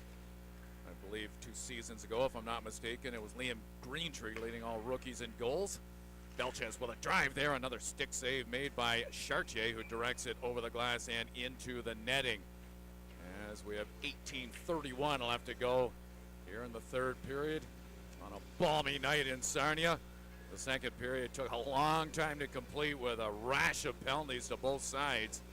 Some of them during the course of play and many of them after the whistle had sounded. Off the face-off. There's almost as many players in the Sting penalty box as there are on the bench. There's 8 skaters on the bench over there and 5 in the penalty box right now. Hicks attempting to navigate his way out of his own zone. He'll leave it there for Morneau, who cuts his way to the Sarnia line and now has some clearance up the left wing side as it is picked off there by Wainwright. Outwater traps the puck and gets it back into Hicks, planted at the blue line. A little wrist shot there with Garden scouting in front of the net. Hicks has it again after a blocker save by Chartier. Morneau centering pass. Belchez with the shot there, and he rings that wide. Sim reintroduced into the game, so one man is out of the box as it is still a 2-minute power play for the Windsor Spitfires. At stake, an opportunity to close the gap It is 5-3 for the Sarnia Sting, with much of that offensive damage for the Sting coming in the opening period of play. Couple in the second as well. It is Hicks up the middle seam as he attacks the Sarnia line and penetrates in there. Hicks gets the shot away. Pad save made there by Chartier. A save he wasn't quite sure he was going to make. It was more a case of the shot hitting the pad than anything else, but he was there. And the Sarnia Sting will distribute the puck down the ice. We've had a goalie change for the Windsor Spitfires too, by the way. Yes, I should have mentioned that. Carter Froggett is in goal. He does have a victory in the preseason so far, as Joey Costanzo will be a spectator here in the third period. In the meantime, this Windsor power play continues to work its way up the ice. What a great job by Brown, as that was a pass across the ice, and he showed a very alert touch there as he knocked it down. It was about ankle high as well, but here come the Spitfires again. Brocklehurst trying to set it up in front, but the Sting have other ideas as once again they dispose of the puck as far as the Windsor line. Manzo. Ryan Brown's had a nice game in here tonight. Yep, very efficient two-way game. Morneau gets the shot away. That will sail over the shoulder of Chartier as that attack grounded, at least for a moment, by the Sarnia Sting defensively, but Belches is able to get the puck again. They get it back to the line. A shot by Manzo, blockered aside in sure-handed form there by Chartier, and that will see a foot race develop in the Windsor zone. Manzo trying to outpace his man Chamberlain, who's got a couple in here tonight, including a short-handed goal. Filak in behind his own net. He'll rattle the puck off the boards. That will take a bounce off one of the players in the Sting bench, they say, and so we'll get a halt and play as we play just over 4 minutes of the third period. Still 5-3 for the Sarnia Sting here at the Hive. Only 8 seconds left to kill here for the Sarnia Sting on that 5-minute major. Job well done here. They were indeed playing the first 2 minutes of the period shorthanded 5-on-3. So only 8 seconds to go here. Face-off will be to the right of Chartier. Yeah, still 5-3. That facet of their operation sure to get a healthy jolt of inspiration after a couple of good defensive stands while the Spitfires were enjoying a 5-minute major in terms of power play time. Back to the line on the stick of Weingart, who prepares to shoot. He doesn't. He gives way to Outwater. He sneaks a shot in on Chartier. Look out! It's right at the line. As that puck somehow got loosened up in the goal mouth area. Now he gets some shoving there. Chartier took a little bit of a nervous spin around with the helmet to find the location of the puck. I think it stays ahead of the line. Yeah, they waved it off, so puck was kind of went up and over his pad in behind him on the goal line there, but it there we go again. Stays out. Boy, they have made a concerted effort to get into Chartier and get into his mind anytime they can. Chartier is one of those goaltenders that really doesn't take any business back there. He'll answer back. Face-off will be to his left. We're back on 5-on-5 here for the first time in a long time. Abraham in there against Edwards, who has his second of the preseason in here tonight. Off the face-off, won by the Spitfires in control for a moment, but a good job there by Moses to take away that passing sequence that was beginning right around the Sarnia line. Weingart strides back in behind his own net to collect the loose puck as he looks around for a passing option. He stops abruptly there as Lane Sim is in there with a good forward check. Weingart, a lead pass and a sloppy one just ahead of Abraham, who just pushes it back into the offensive zone. Abraham back towards Yelholt.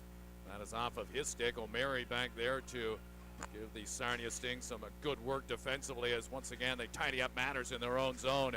5-3, the Sting lead it. Nearly 5 minutes gone here in the third period. It is Yelholt across the ice now to a Weingart. That defensive pairing is out of fuel and will be replaced. Actually, Weingart will hang around as the Sarnia Sting gain control. Zach Filak looks to amp up the offense here with a feed into Moses. Moses, a nice job to carry the flow into the Windsor zone. He'll get it into Sim, but Weingart was there to tie him up before the release of the shot. Greenwell looking for Morgan at the Sarnia line. Good interruption of that flow by the Sarnia Sting as they are there to stop the force into Sarnia territory by the Spitfires. Now a play that malfunctions for Windsor, and that was an offside detected at the Sting line. 5.5 gone here in the third. Still 5-3 Sarnia. Anderson and Games being released from the penalty box. And down to only 2 players left in the box here. But we are playing 5-on-5. Well, based on tonight's game, I'll say for now. Yeah. So we get Diorio in there for the face-off just ahead of the Sting line. Up against Morneau. Nice shot by Brown to escape some traffic and throw the puck in behind the Windsor net. It's back to the line. Bridgewater with a shot. Bouncing puck.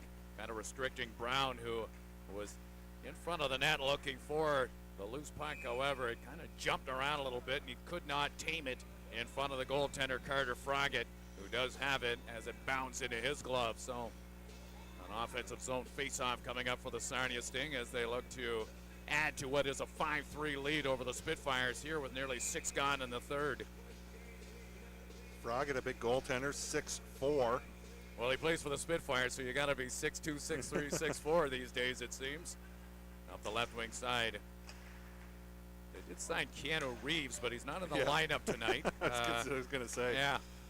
I don't think he's over 6 feet. No, but he did a fine job in the movie Youngblood, I do recollect. Picked up now by Bridgewater, shoulder to shoulder with Games, who plays with a little bit of an edge we've noticed in here tonight. Morgan boxed into the corner effectively there by Doucette as the Sarnia Sting trying to rid their zone of the puck, but the Spitfires not accommodating. Across the ice, Hicks, who's been good in here tonight. Now a shot off the arm of Chartier, who had to fight that off. A little wrist shot from the line by Hicks, but effective nonetheless. Back in behind the net, Bridgewater is there. He'll just slap it down the ice, and that will go all the way down in behind Froggatt. And the Sarnia Sting on the hook for an icing infraction as we have a break in the play here. Again, still a 2-goal lead for the Sarnia Sting. London ×2 Friday. Budweiser Gardens Saturday right here at the Hive. I expect a good house with the London Knights in town. We'll see exactly what their lineup looks like. Yeah, that's the thing at this time of the year. You're never really sure what you're going to see.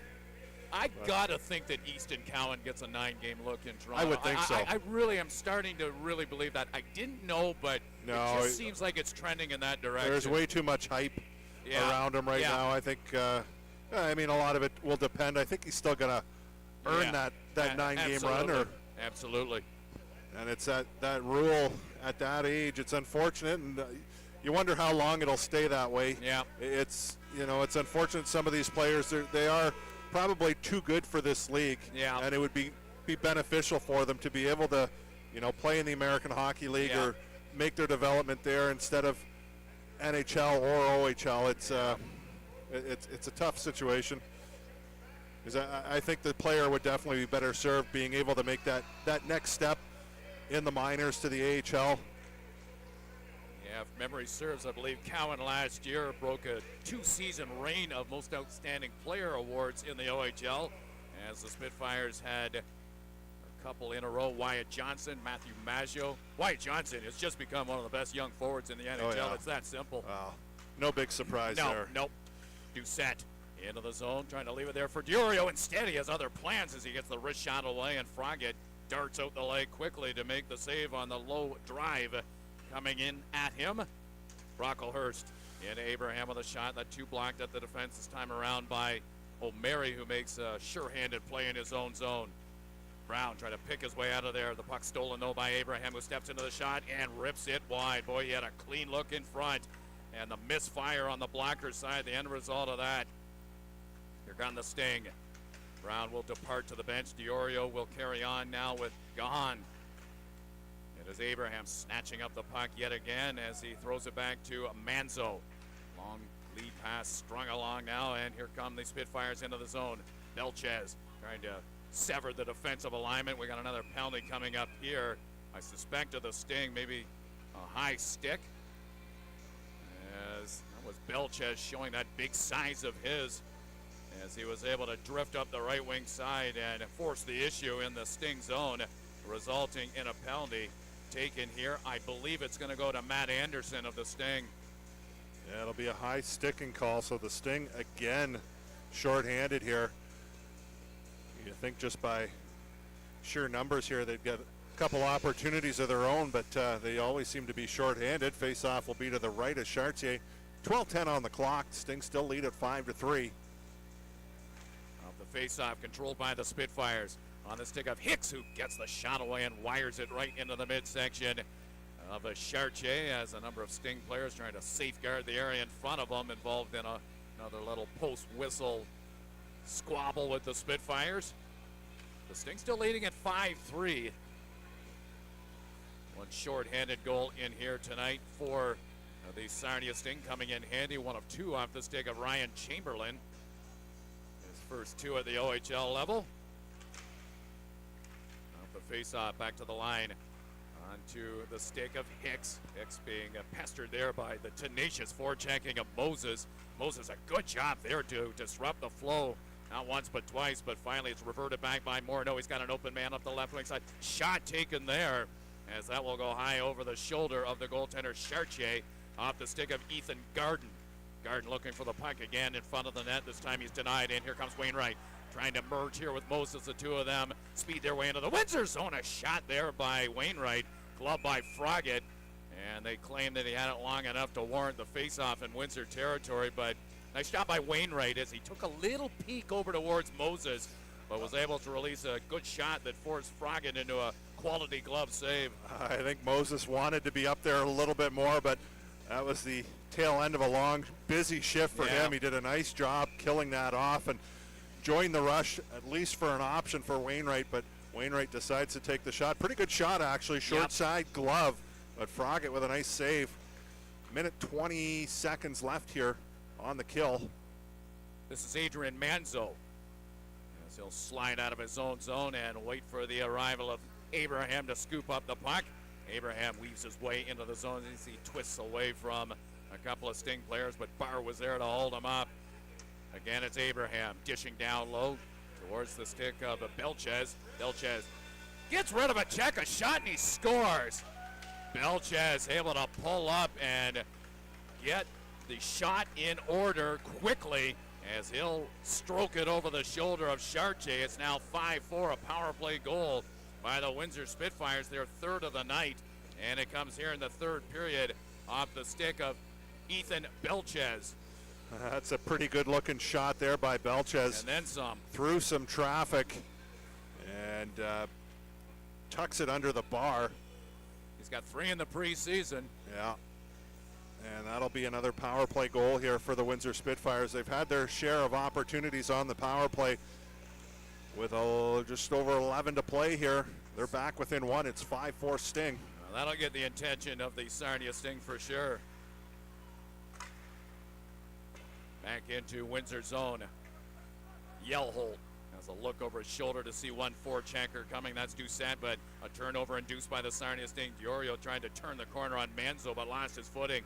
That stems into a 3-on-2 rush as the Spitfires have numbers into the Sarnia zone. That's offset, though, by a good stand there defensively by Bridgewater, and the Sting take care of the rest as they use a window to send it down the ice. However, icing will be forthcoming as the Sting will defend a face-off in their own zone with 10:29 left to go in the third. Shots on goal dead even at 29 apiece, and the Spitfires now within 1. Face-off again down into the Sting zone here. And a little delay here. Al Letang wondering. Oh, no, they're bringing the face-off. Yeah. Timeout maybe called by the Sting probably. Yeah, they've got some tired legs out there on that icing, so Sting are going to opt to take their timeout. Make sure that everybody's rested and ready to go. 5-4 the score. The Windsor Spitfires have worked their way back into this game. Yeah, well, you know what? They've had a lot of power play time, and they put it to good use. Just a few. So we'll see if the Sting can hold on here. Froggatt in net here for Windsor starting this third period. It'd be nice if the Sting could get down there and test him a little bit. He has made a couple saves. Yep. Yeah, the Sting once again nursing a 1-goal advantage here as we approach the halfway point of the third period. Last time out in this building against the Flint Firebirds, it took a shootout to settle things and a comeback effort by the Sting. And the Spitfires showing no signs of packing it in early here tonight. Abraham and Manzo picking up the assist.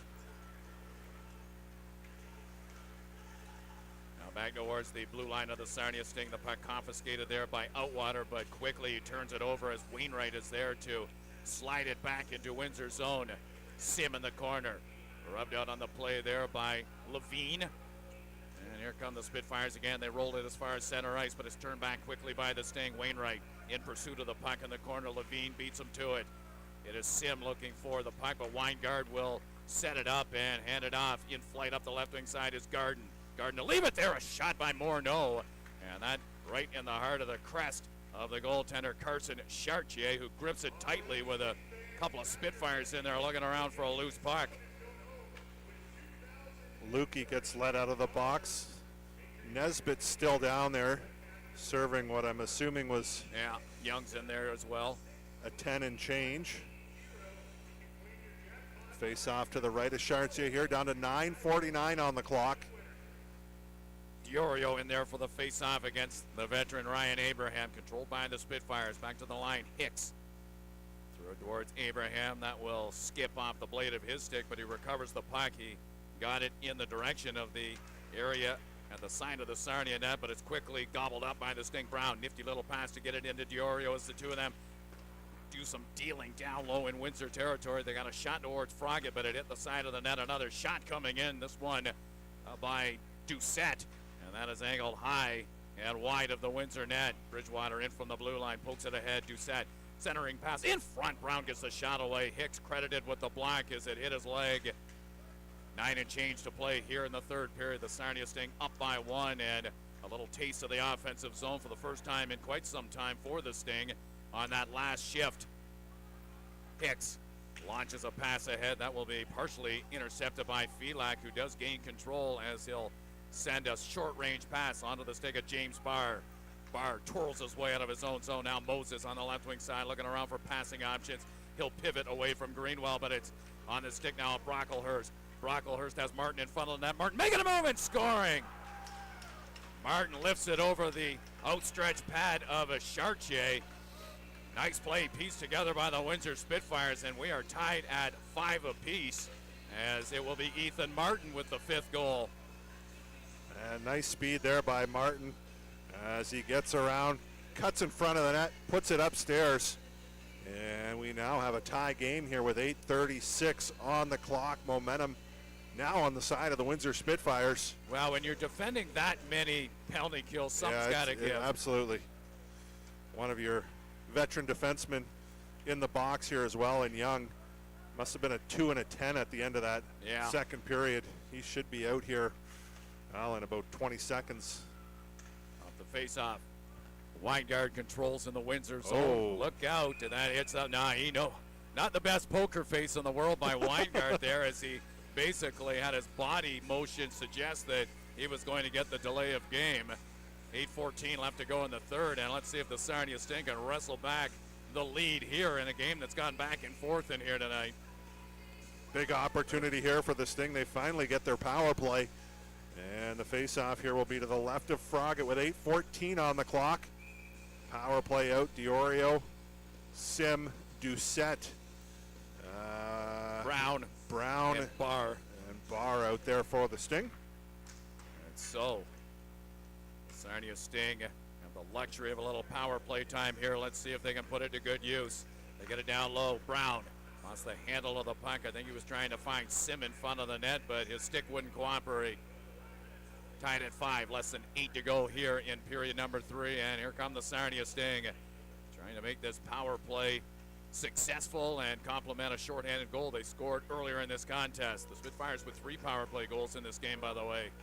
Froggatt tried to track down a loose puck in behind the net. Brown trying to make a move there on Abraham, who ties him up sufficiently, but the Sting carry on. Top of the circle, Diorio having a look around as he's forced into the wall there by Hicks. He's got it again, though. The Sting first rounder, Diorio, reaches back and gets a shot away, one that does not penetrate the shielding in front of the goaltender, Froggatt. Now a shot by Barr. Froggatt a little bit late arriving to the near side post, but it was wide by a whisker. Back into Barr. Now Doucette works it down low, tape to tape into Brown. Nifty pass back towards Diorio, and Diorio had that clogged in his skates as he attempted the one-timer, but the Sting carry on. Good puck movement in front. Sim drilled in front of the net there as Brown tried to outfit him with a pass as he was right at the lip of the crease. Brown's got it again as the Sarnia Sting doing a good job of shrinking down and deflating this box formation. Implemented by the Spitfires. And Ryan Brown, I'll tell you what, he's worthy of that goal in here tonight. He has played a very good two-way game. Right place at the right time for Brown, who just nudges it home. The Sting indeed have reclaimed the lead. It's now 6-5 here. Huge goal for the power play. Nice job by Brown to be strong in front of the net. He takes it to the net, finds a hole on Froggatt, and the Sting regain the lead here, 6-5 with 6:49 to play. Power play goal for the Sting. 13-11 the time of the goal. Brown's second of the preseason, and it's a big one. He had a big goal the other night in that comeback effort against the Flint Firebirds as well, so the youngsters had a bit of a flair for the dramatic in terms of his goal scoring so far in this exhibition season. Levine tries to track down Wainwright. It's against the boards. They're trying to find it. Finally, it is located as the Spitfires drifted all the way back to the Sarnia line and beyond. Mitch Young, tape to tape and Aluki with some speed and a move or two to cut his way into Windsor territory, but he was outnumbered at the line and separated from the puck. Now here come the Spitfires again. Nice job there, tracking down Morgan Felak back there, helping out defensively, and look in the roll right there. On top of the play now is Games. His shot blocked there by Wainwright as the puck proceeds in behind the Sarnia net. 6-5 the Sting lead at less than 6 to go here in the third period. Morgan tries to get the shot away, a pass that was ill-fated as it hits the skate of Young and trickles back into the near side corner. The play confined deep in the Sarnia zone, not for long as it proceeds to the half wall on the near side. Young doing a little fencing in there as they're trying to dislodge the puck under the watchful eye of the officiating crew. All the way back towards Manzo. He gets a shot away. Weak in nature, but it hit the stick of Games. Now it's available in front and lifted out of there right in the nick of time by the Sting. Nice job of recognition in his own zone by Edwards to lift it away from harm. Stewart confronted there by Bridgewater, who taps it off a window to try and spring Brown. Brown trying to rejuvenate the offense for the Sarnia Sting. He's followed up on the play by O'Mary, but I think Brown will be offside on the play. He tried to lunge back into neutral ice, but I think they caught him and ruled it was offside at the Windsor line. Got Diorio and Barr picking up assists on that latest goal by Brown. What were the assists on the goal that preceded that by Martin of the Windsor Spitfires? I think Brocklehurst should get one. Yeah, he got the first one, and Greenwell got the second one. And 6-5 is the score here. Been a little bit less chippy here in the third period. A little more flow. And still plenty of time left though as the Sting look to hold off the Spitfires. Sting lead at 6-5. As they get some mileage out of the power play the last time out. A goal with a man advantage off the stick of Brown. And we'll get a face-off just ahead of the Windsor Spitfires line. 5:08 left to go here. Both teams have hit or surpassed 30 shots on the night. The Sting with 30, the Spitfires with 31. Hicks bypasses Martin and just fires it back in behind the net of the Sarnia Sting, occupied tonight by Carson Chartier. Should see Nick Sergitia at least once, I would think, this weekend against the London Knights, probably here at home. Belchez, a shot right on, and Chartier fights it off again. Belchez, I'll tell you what, he's got some force behind that shot, to say the least. That goal he scored was a shot that packed a punch, and that one had a little bit of heat on it as well. He's a good-looking player. There's no doubt about that. Chartier fights that one off. Didn't actually have it. He thought it was behind him, but it squeaked out in front of him. But the official didn't see the puck get loose, blows it down, and the face-off here will be to the left of Chartier. And we'll see if the Sting can tighten up here defensively to ward off the Spitfires as the Sting lead at 6-5 as we have dipped below 5 minutes remaining here in the third period. Doucette dashing over to the loose puck. Nice job to chip it off the boards and spring Sim, but back there efficiently to tie him up was Carter Hicks, who I think has played a really good game in here tonight. Ahead now, Sim will pick up the puck and try and move it up the ice. He's drilled to the wall there by Morneau. Here's the announcement on the goal by Brown. Diorio and Barr to garner assists, so a little snapshot of the future for the Sarnia Sting in terms of the participants in that goal. Here comes Doucette. Doucette centering pass. Diorio goes to the backhand. Oh, sliding Froggatt makes a desperation save there. Diorio, nice job to calm down the puck a little bit. It was rolling on him, but he still got a backhander away that challenged Froggatt back there. Boy, another goal would have been much to the delight of everyone on that Sarnia Sting bench and surrounding this building. Greenwell takes a little bump there applied by Felak. Now Outwater sprints towards the puck at the Sarnia line, but he's outmanned by the Sting defensively. Edwards, good sweep check applied by Greenwell to stall him right around the Windsor line. Now Greenwell breaks back into Sarnia territory. Nice little move there to kind of preoccupy the Sting defenders, but nothing comes of that. And now Lukey at the red line, gains it and sweeps it back in behind the Windsor net. Froggatt. We'll see how long Froggatt hangs around in that Windsor net. Still plenty of time with 3:12 left to go in the third, so I think we might be a few seconds away, if not a minute or so away from that. And another play involving Ethan Garden as he guides it towards Chartier, who slides out to make the stop there as he holds the puck firmly along the ice, allowing for a face-off in front of him. Sting have used their timeout. Windsor has not here. 3:04 on the clock. As Froggatt still in the Windsor net. Face-off will be to the right of Chartier. Belchez in there for the Spitfires. Up against, I believe that was Gahan of the Sting. Now a shot by Hicks. Blocker save managed there by Chartier, who will just steer it to an available corner. Gahan banks it off the boards all the way back to the Windsor line, where it's collected there by Hicks. Garden had it for a moment, but it wiggles off his stick, and Bridgewater there to hook it back towards the Spitfires line. 2.5 left to go in regulation time. The lead for the Sting is 1 at 6-5. 34 shots for the Spits, 31 in return for the Sarnia Sting. Moses knocks his man down. That was Hicks in the corner as the puck is picked up there. Garden had it in his skates, but unable to tug it loose. Chamberlain, good job there to once again resurrect the forecheck for the Sarnia Sting.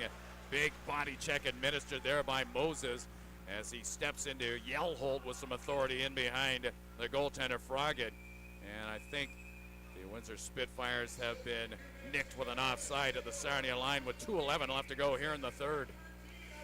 Big hit by Moses in behind the Windsor net. I think we'll see more and more of that from him this season. Yep.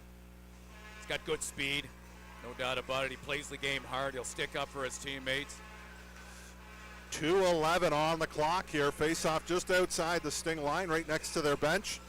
Froggatt still in the Windsor net. And not edging towards the bench at this particular time, but that could change abruptly. Young across the ice, nearly knocked down there by Abraham as the Sarnia Sting try and move it out of their own zone. Finally they do, but a bouncing puck kind of restricting Brown as he was approaching the Windsor line. Nesbitt back to Manzo, who has a look and pumps a pass ahead to Abraham. Good exchange of passing here by the Spitfires. It's on the stick of Nesbitt, who coughs it up, but Morneau is right there. He gets a shot away and scores. Near side boards, not the best percentage angle, but Morneau with his second of the night and fourth of the preseason has tied this game at 6 apiece as Chartier, I think, got out of position just a little bit and gave the Spitfire shooter a little bit too much net. Well, if anything, I think he was maybe a little too far. It ended up beating him through the 5-hole, I think. Just didn't get those pads down quick enough. And Morneau fires it through the legs. So Morneau. Yeah, with 1:40 left. Goes 5-hole. So we're tied at 6 here. Well, offense certainly not in short supply in here tonight. Nope. 5-on-5 and otherwise. Hicks advances into Sarnia territory, trying to get a pass across the ice. That reaches the stick of Garden, who taps it off the boards in a bid to get it away from Beckham Edwards. All the way back to Windsor zone. A little bit over a minute left to go here in regulation time as we Can't rule out another shootout in this building. And in exhibition, there's no extra time. They just go right into a shootout if it's tied after 60 minutes. And I'm not going to discount the chances of that based on a 6-6 result here with a little over a minute left to go in the contest. Edwards in there for the face-off. Wainwright was after it. However, it's hooked back onto the stick of Hicks. Hicks out of there. Playing with a lot of confidence on the back end tonight for the Windsor Spitfires as he'll throw it back in the net.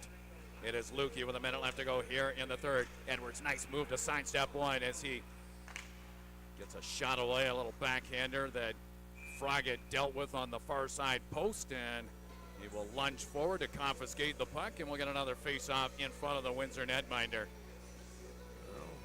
Face-off in the right end of town for the Sting here. 49 seconds remaining, and it'll be to the left of Froggatt. All tied at 6. Diorio out for the Sting to take the draw. He's joined by Brown and Doucette. Let's see what the Sarnia Sting can strategize here with a face-off right where they want it in front of Froggatt. But it's the Spitfires that carry the flow in behind the net, led by Manzo. Here's the announcement on the goal by Morneau, his second of the evening.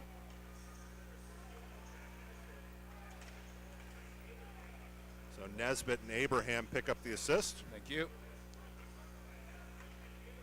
As it proceeds back into Windsor territory, 25 seconds left to go here in the third to the Sting. Have another offensive chance ready to dust off. The Spitfires say no emphatically as they bring it down the ice after a good defensive challenge in their own zone. A dozen seconds left to go, however, in the third as it is tapped back in behind the net, and Abraham will slowly stride the puck up the ice, knowing full well that this game will be decided with a shootout coming up. 35 shots for the Spitfires in the contest, 32 for the Sarnia Sting. I think they might add 2 seconds here for a face-off as that puck got iced by Abraham. So, yeah, they're going to put 2 seconds back up on the clock, give the Sting a chance as they're calling for Chartier to get the extra shooter out there. So it'll be 6-on-5.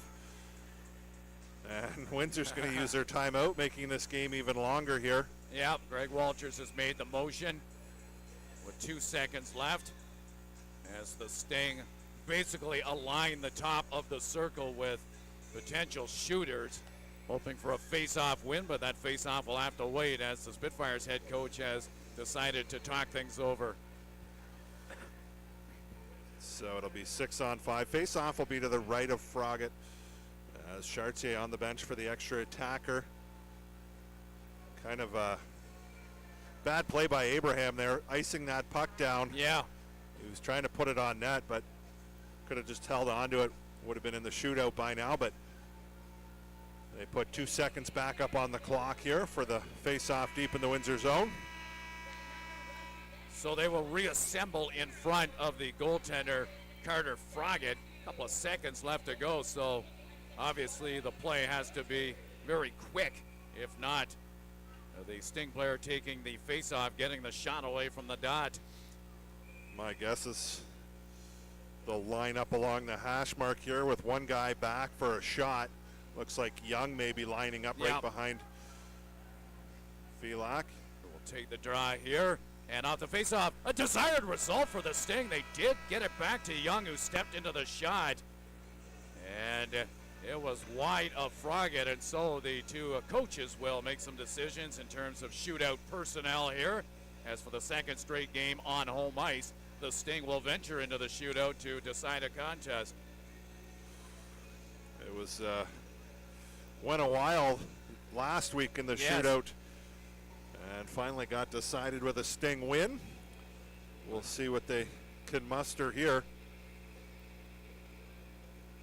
Again, the preseason for the Sting will wrap up this weekend, Friday in London, back here Saturday night against the Knights, before the Spitfires come back for the season and home opener on the 27th, and we'll see if there's 12 goals in that one. See if they can perhaps iron things out a little bit as Goals have been in abundance in this hockey game. And I think Belchez is going to be the first player to report to the face-off area. No surprise there. Yeah, I figured he'd be in the mix there somewhere for sure.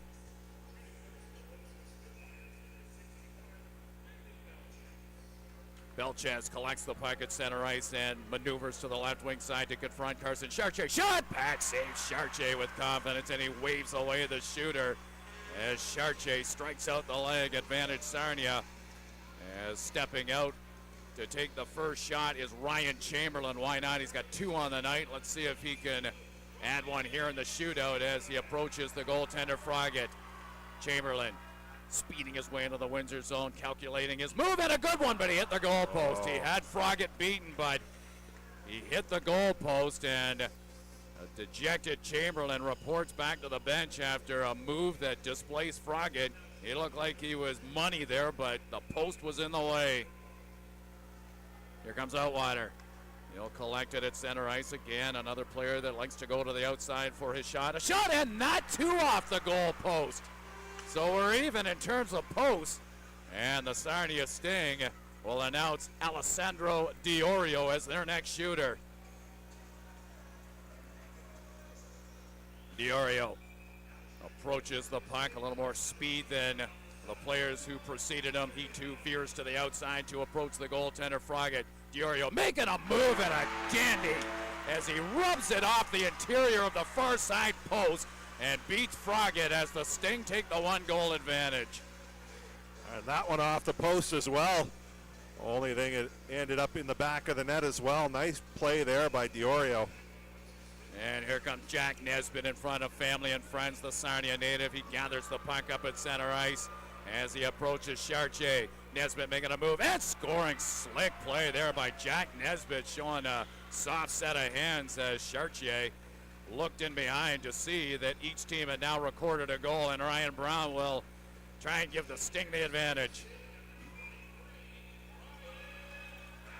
Brown with a goal in regulation time, looking for a little more here as he approaches the big goaltender Froggatt. Brown shot, Froggatt glove save. Composed goaltending there by Froggatt. And now the Windsor Spitfires with Ryan Abraham stepping off the bench. He will be introduced with a chance to lock things up.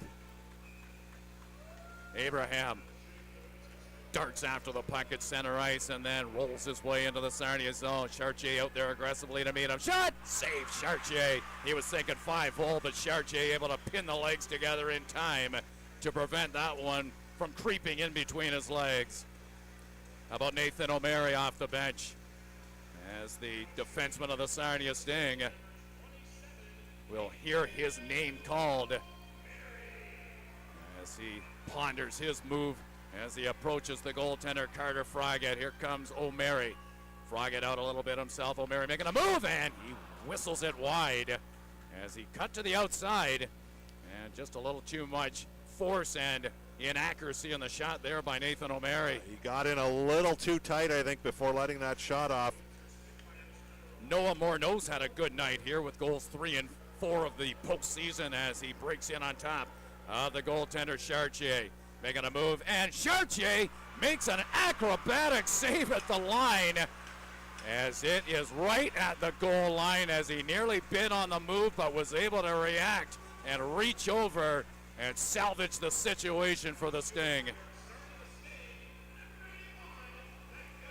Beckham Edwards, a goal in here tonight, 2 for the preseason, and let's see what he has up his sleeve, and Froggatt is there to make another save, and a goaltending duel is taking shape here in this shootout. And now the Windsor Spitfires will look to, I believe that's Max Brocklehurst as their next selection. Here comes Brocklehurst in on top of Chartier. Oh, what a glove save by Chartier. Nice little play by Brocklehurst, who kind of froze the play in time a bit before lifting it high in the air, just trying to freeze Chartier. Didn't happen. He made a good glove save on him. Yeah, nice glove save. Tried to just kind of float it back to the glove side, but glove was there. Mitch Young now. Mitch Young approaches the goaltender Froggatt. Oh, a slippery little move, but he just can't tuck it home. I think it hit the post. It did, as Froggatt was vulnerable to say the least as he fell prey to the move attempted by Young, but we carry on. It will be, I believe, Ethan Garden. Yes, indeed, it will be. Garden, and on top of Chartier, makes a move and scores. And the Windsor Spitfires and the Sarnia Sting to carry on one more time. One gasp left for the Sarnia Sting, as a Garden with a nifty little move to shovel it home. And Easton Wainwright looking to once again lock things up. Wainwright, and on top of Froggatt, making a move. It scores! Wainwright had Froggatt down and prone, and he stuffs it under the crossbar. And here we go again. So the Spitfires will try and use the services of Jack Greenwell for the next shot. Greenwell in on top of Carson Chartier. Shot, and he ripped it wide. Now the Sarnia Sting will bring out Tyson Doucette. Tyson Doucette, #1 in returning points for the Sarnia Sting, as his name resonates around the building, and here he comes. Doucette pulls to the outside, in on top of the goaltender Froggatt. Doucette shot. Froggatt a save there as well, as he yanks out the pad on a low drive by Tyson Doucette. Now it's Martin. Ethan Martin out there now. Lost count of how many shooters there's been, but half the benches have been used. Martin, and on top of the goaltender Chartier. Shot, and Chartier again measures up with a solid save, and a little safe sign from the Sarnia netminder. James Barr gets the tap on the shoulder as he arrives at center ice to see if he can do something here. Here comes Barr, again meandering to the outside as he approaches Carter Froggatt. Barr in on top of the Windsor goaltender. Again, a play where he tried to freeze him and lift a subtle little wrist shot, but he elevated it too much. And now the Spitfires, pretty soon, Greg Walters might be taking the shot at center ice, going back to his days with the Ottawa 67s. Tanner Weingart in on top of the goaltender. Chartier making a move and scoring, as Weingart in his hometown, kind of a saucy little move in front, and he's able to throw it under the crossbar. And Lane Sim now with a must here.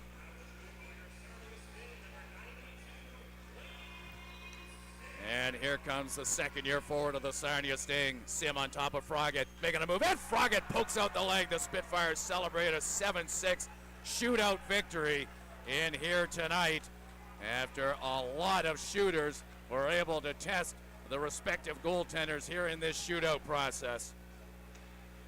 Well, not the result the Sting wanted in the end, but that was an entertaining game. I'm sure the coaching staffs on either side won't be too excited about 12 goals being scored, but tune up for next week when these two teams will meet again. For real this time. Yep, you bet. Friday night in this building to lift the curtain on the regular season. In the meantime, 2 more left for the Sarnia Sting. Friday in London, back here Saturday night against the London Knights. Try and make it out to the High for that final preseason game against the London Knights. And we'll have the broadcast of the game on Sarnia Sting's YouTube network coming up on Saturday. And now for Patrick DeRozier, this is Lee Cunningham saying thanks and so long. Your final score here, a long shootout settles it, but in the end the Spitfires gain the 7-6 victory.